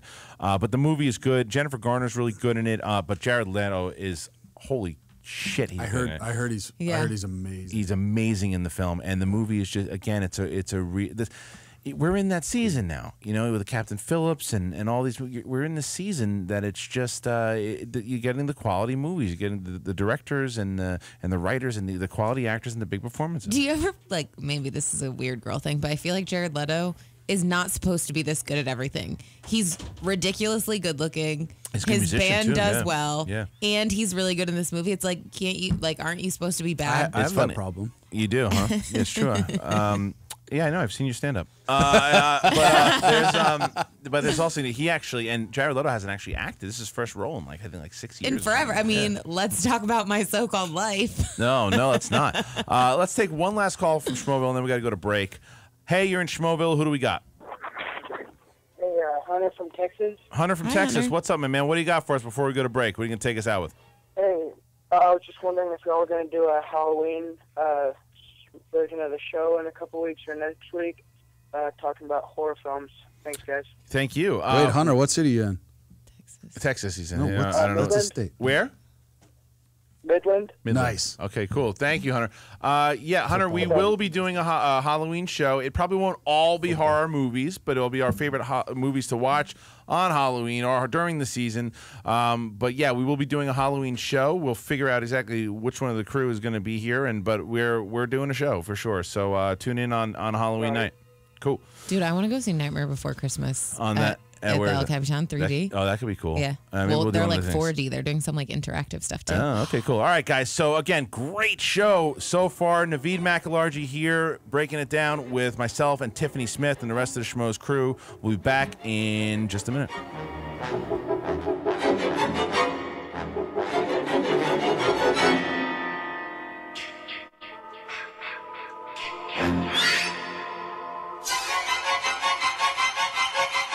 You're listening to the Toad Hop Network, radio worth watching.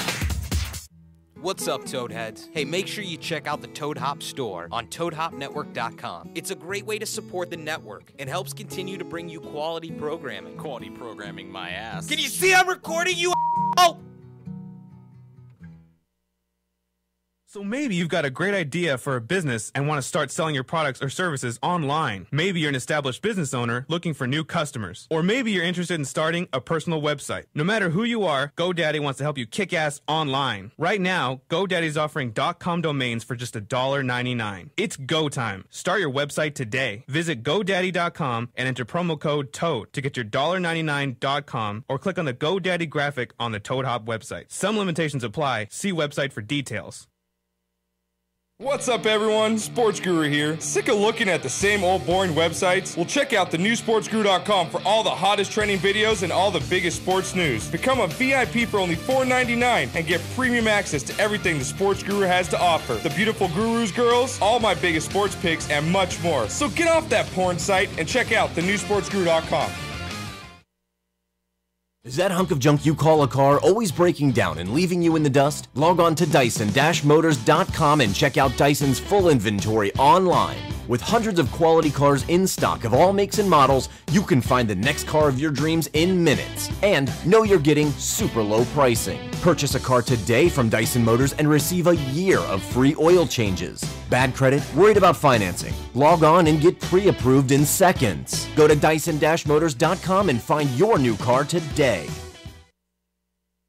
To leave your house to shop, to crawl through traffic to the mall, Just to find the thing you wanted. Isn't even there at all. Amazon.com is the answer. Shop at home in style and ease. find exactly what you want. Ordering your stuff's a breeze. Books on tape, games galore, everything you're looking for. Kindle, cameras, electronics. Baby Einstein. Hooked on phonics. Blu-ray, Movies. and TV, Download. Music. MP3, Pixar. Disney.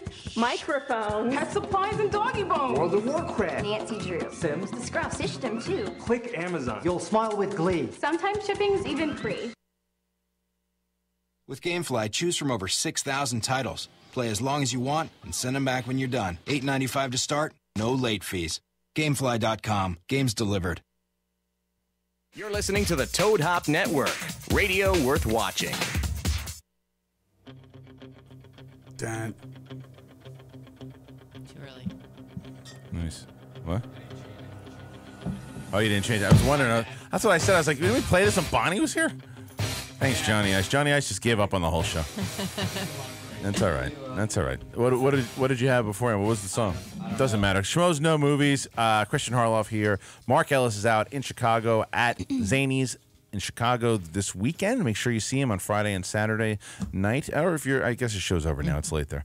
But Tiffany Smith is here, and we have been talking a lot of, everything. We talked TV tonight with Norman Reedus about Breaking Bad. We talked film, but Walking Dead, not Breaking Bad. Breaking Bad, we talked with one of our viewers, and I have a Breaking Bad shirt on, courtesy of what? Ripped Apparel. I love Ripped Apparel and what they do for us. They sponsor us. They also, what they do now is they're doing headphones. You can get a full design, like if you like this Breaking Bad, design. You can get actual headphones designed in the design. It's really cool. They have coasters now. They have a lot of different things that it's incredible. So, and all you got to do this month, the code is SKCarrie, CARRIE, SKCARRIE. You get $1 off of anything you want there, and let them know that we sent you, and that's about it. So we're gonna have that's about it. No celebrity impression dating game tonight because thank God that will be happening soon because Christian Petrie's going to be coming back on the show soon. I think I'm going to be away that week. Sorry. No, you will not. You'll be here. Did you see her episode, Navi, where she did Gandalf? No, it was hysterical. Oh my God! And I carry a stick. Yeah, so it was.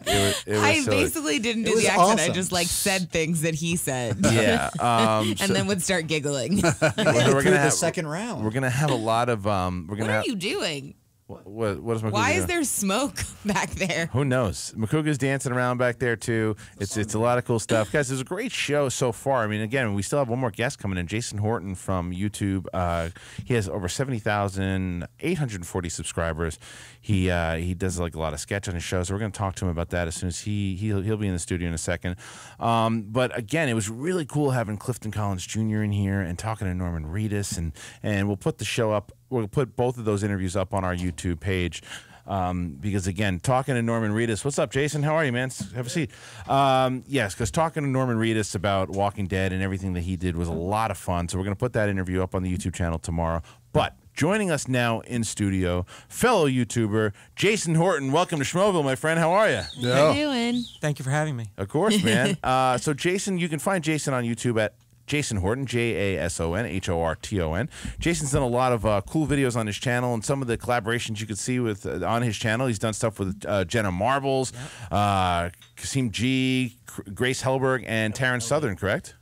Yeah, you're pretty close with the names. Did I mess it up? How did I mess it up? Tell me when I fucked up. Grace Hellberg. Grace What Hellberg. did I say? Daily Hellberg? Grace. Oh, okay. Kasim G.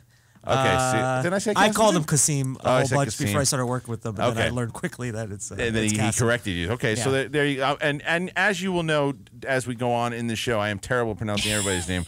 Right, Taffany? Yes. I Okay. just let him do it. But I want to talk to you because, again, our audience is very familiar with the YouTube platform, and a lot of people are up-and-coming YouTubers as well. And so you have a video out there the morning after, which Yes. has over 12 million views. Yeah. Do you want to hear the story behind I would that love one? to, yeah. That's fine. I actually wrote that for Kasim G. He had I was writing some stuff for him, and he passed on it.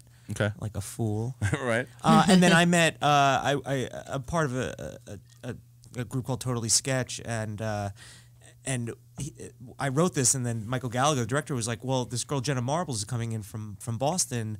Do you want to do it with her?" I was like, "Yeah." I didn't know who she was, and she didn't obviously know who I was. Right. So at the time, and then we got together, and it was like, great, another collaboration, which is kind of how I got to where I am through collaborating. And then, the video is very, just like most of my videos, very sexual. Yeah. But I just got suddenly really uncomfortable sitting next to him. well, I mean, the interview's not over yet. Then it gets really academic though. Yeah. No, I'm kidding. It doesn't. But she was really cool, and I was, I get really nervous with those videos. Not if the more sexual, or if like girls in her bikini are brought. Then I'm afraid that's going to be overcoming the funny. So then I get kind of nervous. Get nervous with that more than being in bed with a girl. But you did a lot. But again, you do a lot of those type things too, as well. Yeah. Too, because you did one with Tori Black, former porn star. God, I've made a lot of friends. People are just like, what? I'm trying to actually do another video with her. I want to see how that works out. You wait till Naveed sees a picture of her, and then he's gonna ask you a lot more questions about her. I don't think he knows who she is yet. Yeah. Show me pictures. Show me pictures. I've always wanted to kind of, I think it's interesting. Like Funny or Die has been doing this for a while, crossing. I want to say traditional with like YouTube, and I just thought it would be really neat for like, and bring her fans over, and then my fans. Go back to what's her name? Tori Black. Sorry. So you're saying to cross over YouTube and porn? A lot of Tracy Lords did it. You don't know Tracy Lords is my 12. I do. Okay, cool. How old are you? I don't say it. Tracy Lords still barely legal. Yeah, Tracy Lords was like 13 or 14 when she started. That's so, true. Yeah. I just think it's super cool. I mean, I think it's really neat to see people where you don't normally see them in a situation. And I kind of I don't know. I just think it makes things interesting. And in YouTube, you know, I try to It's smart too because they got a lot of followers, man. They got a lot of fans. So it's smart because again, we had on. Ali Hayes was on the show too. And she had a movie coming out, and we talked, and she and her fans came in, and and it's again the same thing. Even not necessarily with porn stars too. Like Katie Sackhoff was our co-host for a long time. She brought in a lot of Battlestar Galactica fans in too. It's obviously your stuff has to be good. Your fans got to want to stay because with you. It has to even be better than that because then people say, you put whoever Jenna Marbles in it, Tori Black is in it, and this sucks. So I actually get more nervous when we kind of like do those kind of things because I feel like I'd be looking out for that. I'd be like, oh, you have this, so like you don't want people just to watch it for the gimmick. No, I mean I want to watch it for the gimmick. Absolutely, watch it for any reason, please. Right, as long as they stick with it. Yeah, right. So, but you want to like this. Getting those videos, like you get a lot of views, which is great. But you don't keeping subscribers. I don't know if you guys talk about, but the kind of making kind of new fans to watch more of your videos. Yeah, there's not a lot of. I don't believe there's a lot of click through on it, but I mean, a good video is a good video. I mean, yeah, it's true, and your audience is loyal and they stay with you too. And I wanted to put Josh McCouga on the mic there too because Josh is again because there's just. We talk to what we're able to do because we're in the movie review community in YouTube, and people will ask us questions in the sketch world. I know that Josh, you've got a channel in sketch too, so I mean, I know that maybe there's stuff that you might have questions towards Jason of how he kind of started his stuff and along those lines. I mean, we released one music video. We released first 6 videos. The first Douchebag Anthem hit. Okay, we got like 600,000+ in the first week, and then we kept releasing. And then we realized that people only wanted clever songs. But, I mean, I guess the collaboration thing is pretty much the way to go about the whole thing. And I don't know if you found that, like, your videos themselves were good enough or that the collaborations just brought you that plateau. It was a lot of it was the collaborations. And I happened to, I kind of learned, like, with, like, YouTube, it's like sometimes if you only have one skill, what do you do if no one needs that one thing? You become kind of irrelevant. So, like, I have like a writing background and an improv, live sketch background, and directing and acting and comedy. So, I try to make myself very, very useful. And I have a marketing background too. So I've always been pretty good at kind of hustling that. But I mean, and with the collaborations, I always have something to bring to the table. And I think, if it's like, hey, do you want to do something? Like, yeah, what? I was like, great. I have all these things to bring to the table. You may be more popular than me, but I have a script, or I have a cool location, or, a camera crew, or whatever it is. And I just always have something to bring to the table. So I've been able to kind of sustain myself. Plus, I'm more popular on the internet than I am with my own YouTube channel. Like, I've been probably seen in if you collected all the views on the internet, like going towards 1 billion. More collaboration with my face, wow. In other people's videos. Other people's videos. But I mean, it becomes enough where it's like, oh yeah, I know who you are. I'll kind of work with you based on the fact that you worked with Jenna Marbles, right? Or you work with the Annoying Orange, or whoever that you work with. So I'm able to kind of leverage that. And it's crazy though too, because a lot of people don't know this, that how YouTube really is. It really is like a secret society in a certain way. Yeah, sure. It really is, because there are ways too that you have your own face. Like there are certain to our fans, they obviously know what we do and exactly, certain videos they can quote us, and our podcasts or whatnot. Same thing with you. And then there's people who have no idea what the internet world is. Well, you probably don't know. I was just going to ask what the hell YouTube is. Yeah. What's a hashtag? What's the YouTubes? So it is cool to have you in here again to be able to talk about that side of it.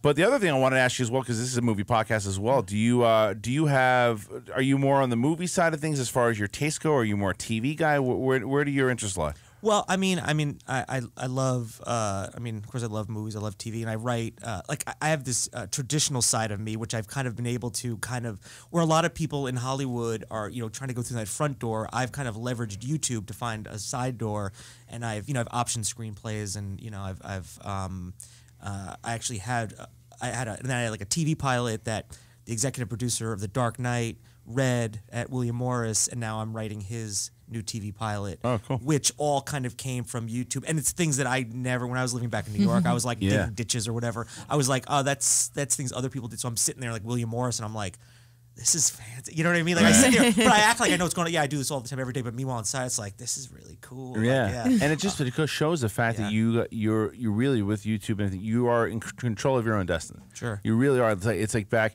where you don't have to have your manager, your agent go, oh, well, check him out. Let him go try out for this job. Let him look at his screenplay. It's just like, look at my videos and the fact that I have an audience. I've written commercials, for big companies, and all I do is like I just point to a number, and I'm like, you can't dispute. If you like the way it looks and you like that number, it shows. It's transparent how I can show success, or lack of success, I guess. It's true. But I love movies. I go to movies almost every weekend, and it was one of those things where I used to be like, oh, that's a luxury, and now I'm out in LA. This is probably the most expensive place, and I go to the movies more than ever. Yeah. Well, all right. So the ones that are out there right now, we've talked about a handful of them so far, but maybe what so far? We can do it this way. Out of 2013, what are let's say your 3 favorite movies that you've seen so far this year that you would like to talk about? We can all do that. Let's Naveed. I know it takes you about 6 months, but by the time we get to the end, the last movie I went to the theater to see? What? Superman.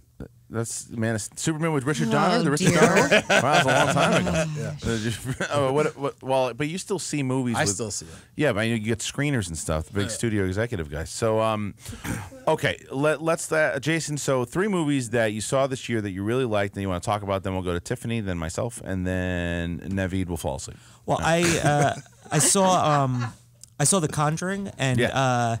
So I went and saw The Conjuring. I'm just going to I'm going to use my all 3 on this. And James Wan was in the audience, and he was there, and it was like in Burbank at like 11 o'clock. And I get out, and I'm like, because I met him at a party in like 2008, because this girl I was dating was like, oh, that's the guy who like made Saw, and I was like. And I was like, you're an idiot. Like, I just met her. I was like, you're an idiot. You don't know. You're like a burnout idiot Valley girl. That's what we're talking about. And you were on a date with her. Oh, yeah. I dated her for 5 months. She was really hot. So whatever. And then Corey Black. And then I looked up. I was like, oh, my God, that is James Wan. So I went and I talked to him. And I really like that movie. I love the Insidious movies. I even liked Insidious 2.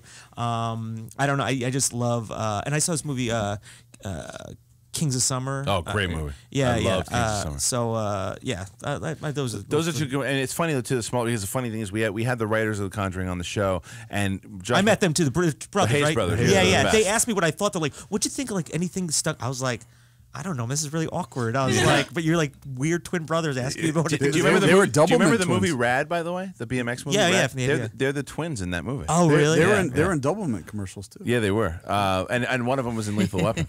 Really? Yeah, it was one. The other one was so mad. Yeah, it's true. What about me? Well, like, one of my friends works in casting, and she's always like, when it's twins, she's like, you can't say no if a parent brings up twins, and they're like, I know you guys wanted to see her, but I also have this other twin. And she's like, you always have to just be like, let them both in. I know. Well, Howard Schmoville right now, why don't you tweet in, because this is what Tyler Myers just did right now. Tweet in your top 3 movies of the year so far. What do you got? And we're going to read up some of your choices at Schmozno. Tell us what you think. Tyler Myers writes in that he has Rush, Gravity, and Captain Phillips. Very recent ones. Wow. I happen to like all 3 of those. I think in the order for me would be probably Gravity, Rush, and then Captain Phillips. So that's my order of his picks.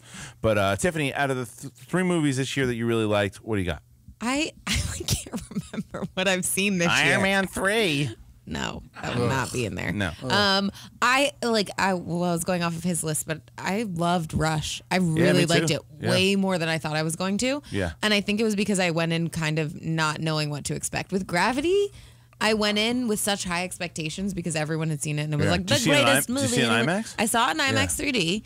And everyone was like, this is the greatest thing ever to make the movies and you're going to love everything about it. And I went in and was like, yeah, it was good. I'm with you on that. I loved it. But I wonder if I hadn't heard anything about it and gone in, would I have been blown away? I see. I heard some stuff. I heard how great it was beforehand. I liked it. I loved it. I thought it was Gravity's probably up there for me as one of the best, if not the best, so far this year. Then 12 Years a Slave.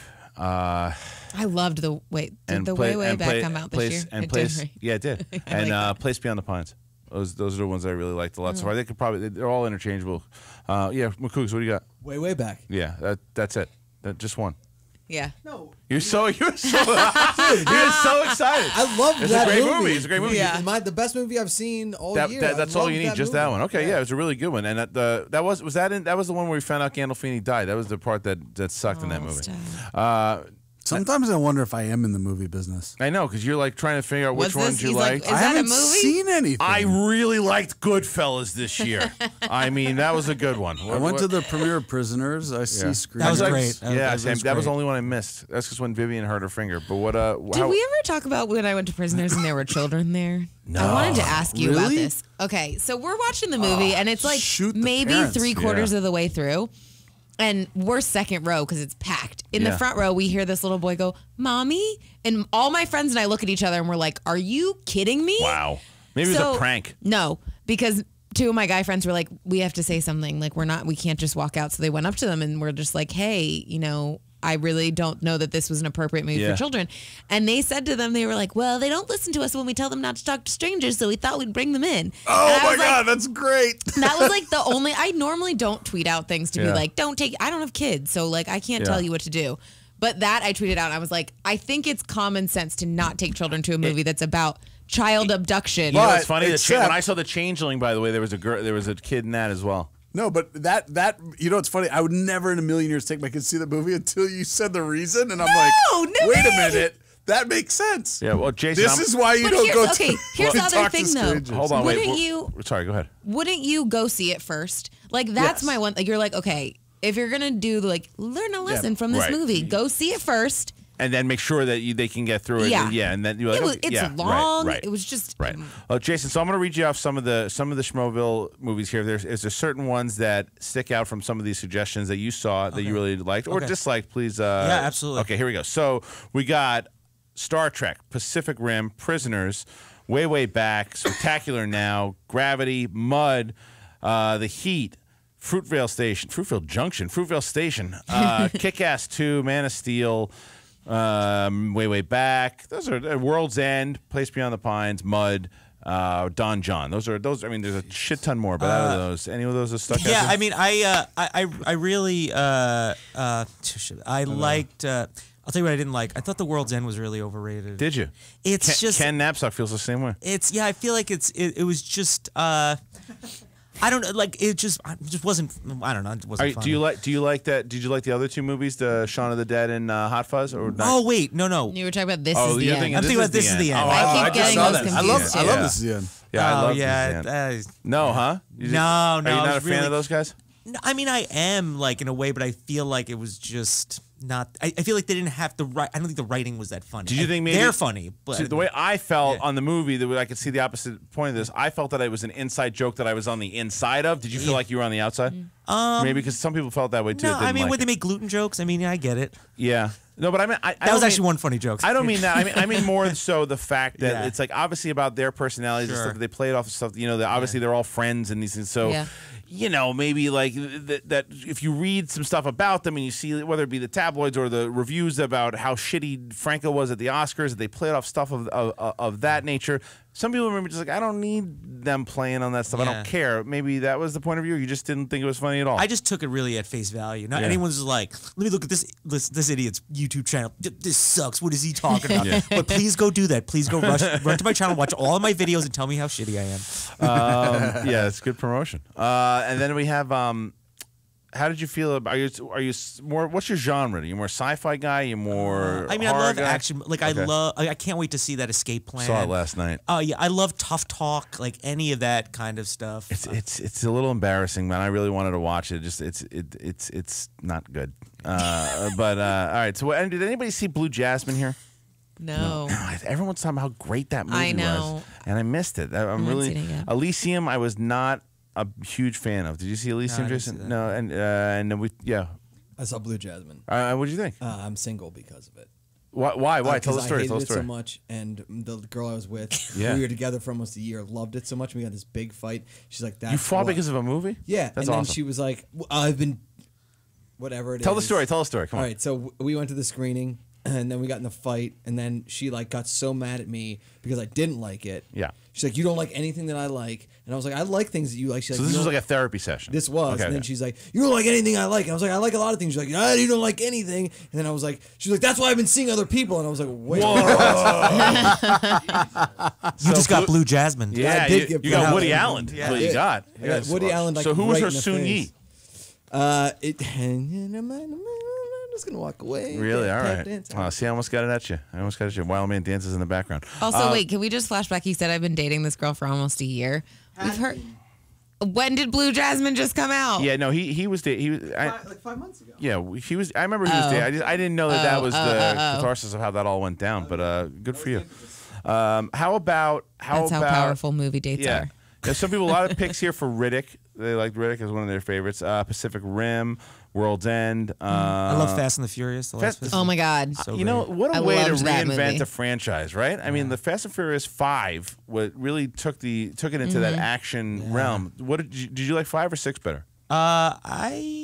It was so far in between. 5 was in Brazil. Yeah, it was just so far in between. I don't know. I like it was so over the top, which I like. Yeah. And I think it's like really Embraces has a license to do. And a friend of mine is working on 7 right now. Oh, cool. So I just saw James him. Wan. Yeah. Yeah. Not that friend. No, but I'm saying he's working. But we are with close. James We Wan. are very close. Yeah, James Wan is directing the film.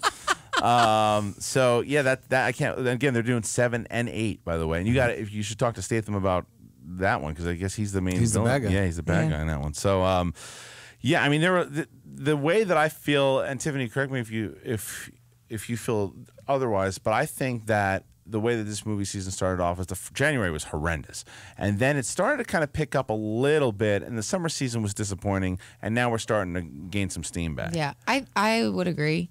I think, like I've said this before, but I feel like there were so many movies that were hyped up during the summer. Yeah. That none of them lived up to it. As soon as you go into something and it's like, oh my God, this is the best thing you'll ever But I don't know see. if that's the case because look, They all had like 17 trailers. That's true, but if the content's good, again, because Dark Knight was hyped up and it delivered. But Which one? The second one. Oh, the second one. Yeah. And Did we get a bajillion trailers though? you got a lot of trailers for the Dark Knight. Yeah, and again, you didn't like. I mean, some people didn't like Dark Knight Rises. I loved it. I thought Dark Knight Rises. I loved it, and I thought that it Didn't make any sense.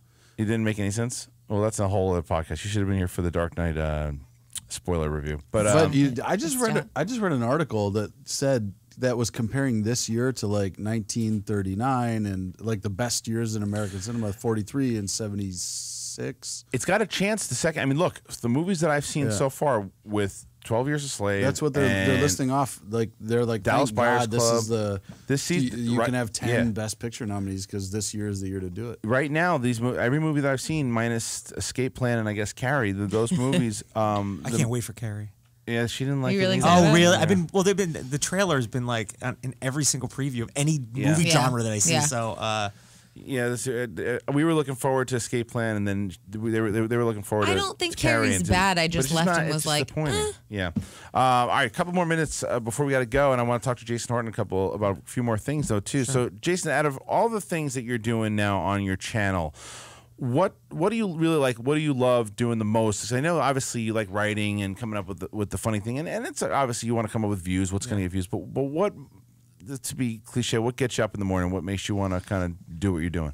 I really love doing like absurd type comedy, like stuff from like this, and like The State and Stella and like that kind of, but that doesn't do well on my channel. Okay. People come to my channel because they want like interactives, which like choose your own adventures, and they just want awkward guy, hot girl, because that's always going to be a thing. Yeah. It's never going to be solved, and it's kind of, I hold it close to the chest because I've kind of grown up like that. So it's just a lot of me in there. It's like I have one interactive pizza delivery based on when I used to deliver pizza in New York. Mm-hmm. So that was based on me. Is that where you're from? You're from New York? Yeah, North Jersey, and then like an hour north of the city, Newburgh. And I was just there for Comic-Con because I'm a Ford Fiesta agent. But Ford I was is just my there too. Yeah, Oh, yeah. see? See? It's your next I saw video. you. You were wearing the jeans, right? No. Oh, okay, I there was was you. dressed as Wonder Woman. Wonder Woman jeans. But yeah, I Duh. went there for Ford and Gawker and stuff like that. So it was a pretty cool, quick trip, and I did a thing on Kimmel the day before that. So it's been really awesome. But something exciting that I'm doing, Yeah. that I haven't really told many people about. What do you got? I'm going to London on the 27th to the 4th to make stuff for the first YouTube Music Awards. Oh, right. So yeah, cool. so they were like, "Do you want to go to like London or South Korea or New York?" And I was like, "Who, me?" I'm kind of like, I'm always like that. I'm always like, even this is like me. Oh, okay, cool. So yeah, I've never been to London, and so you're going for that. Yeah, I'm That's going. What for do you a week. mean make stuff for it? I don't know. Oh, so they're gonna kind of tell you what to do. I had made the plane, like they made the plane arrangements, and like no one knows any. Like that's how You're like, YouTube so I'm is. going to London and doing what? I don't know. You know, no one knows what's going on. So I'm gonna go there, and Spike Jonze is the creative director, and I'm going to Abbey Road Studios, That's and cool. I'm like, so it's like it's really surreal, and I'm pretty excited. That's about fantastic. that. Good for you, man. All right, and make sure. Are you on Twitter? I am at Jason_Horton. Okay, at Jason_Horton. Follow him on YouTube. Go to YouTube and subscribe at Jason. Just Jason Horton is his channel. Jason, thank you so much for joining us. Thank you for having me. I really Appreciate appreciate it. Guys, what a fun show we had tonight. Again, Norman Reedus from The Walking Dead calling in. That was a lot of fun. We had Clifton Collins Jr. as well. And the big story that we were able to confirm that Michael B. Jordan has been cast as Johnny Storm in Fantastic Four. A lot of cool stories. Guys, Tiffany Smith, the co-host now of DC All Access. Yeah. Really cool. Check it out every Tuesday, guys. Every Tuesday. Check that out. Naveed McElhargy, thank you for everything that you did for the show tonight. Really appreciate it. Ken Knapsack, Josh McCouga, Christian Arloff. Thanks for having me. Yeah, man. Come back soon. And Johnny Ice, JTI, the whole crew. Oh, by the way, their contest that we're doing where you review the podcast, put that up. This is the last one. We actually, we're going to announce the winner this week on our Facebook page. And I'll tell you right now, the winner is going to be doing a little bit of a excerpt, a contest. It's going to be a lot of fun. So check that out. Peace out, Mother Fs.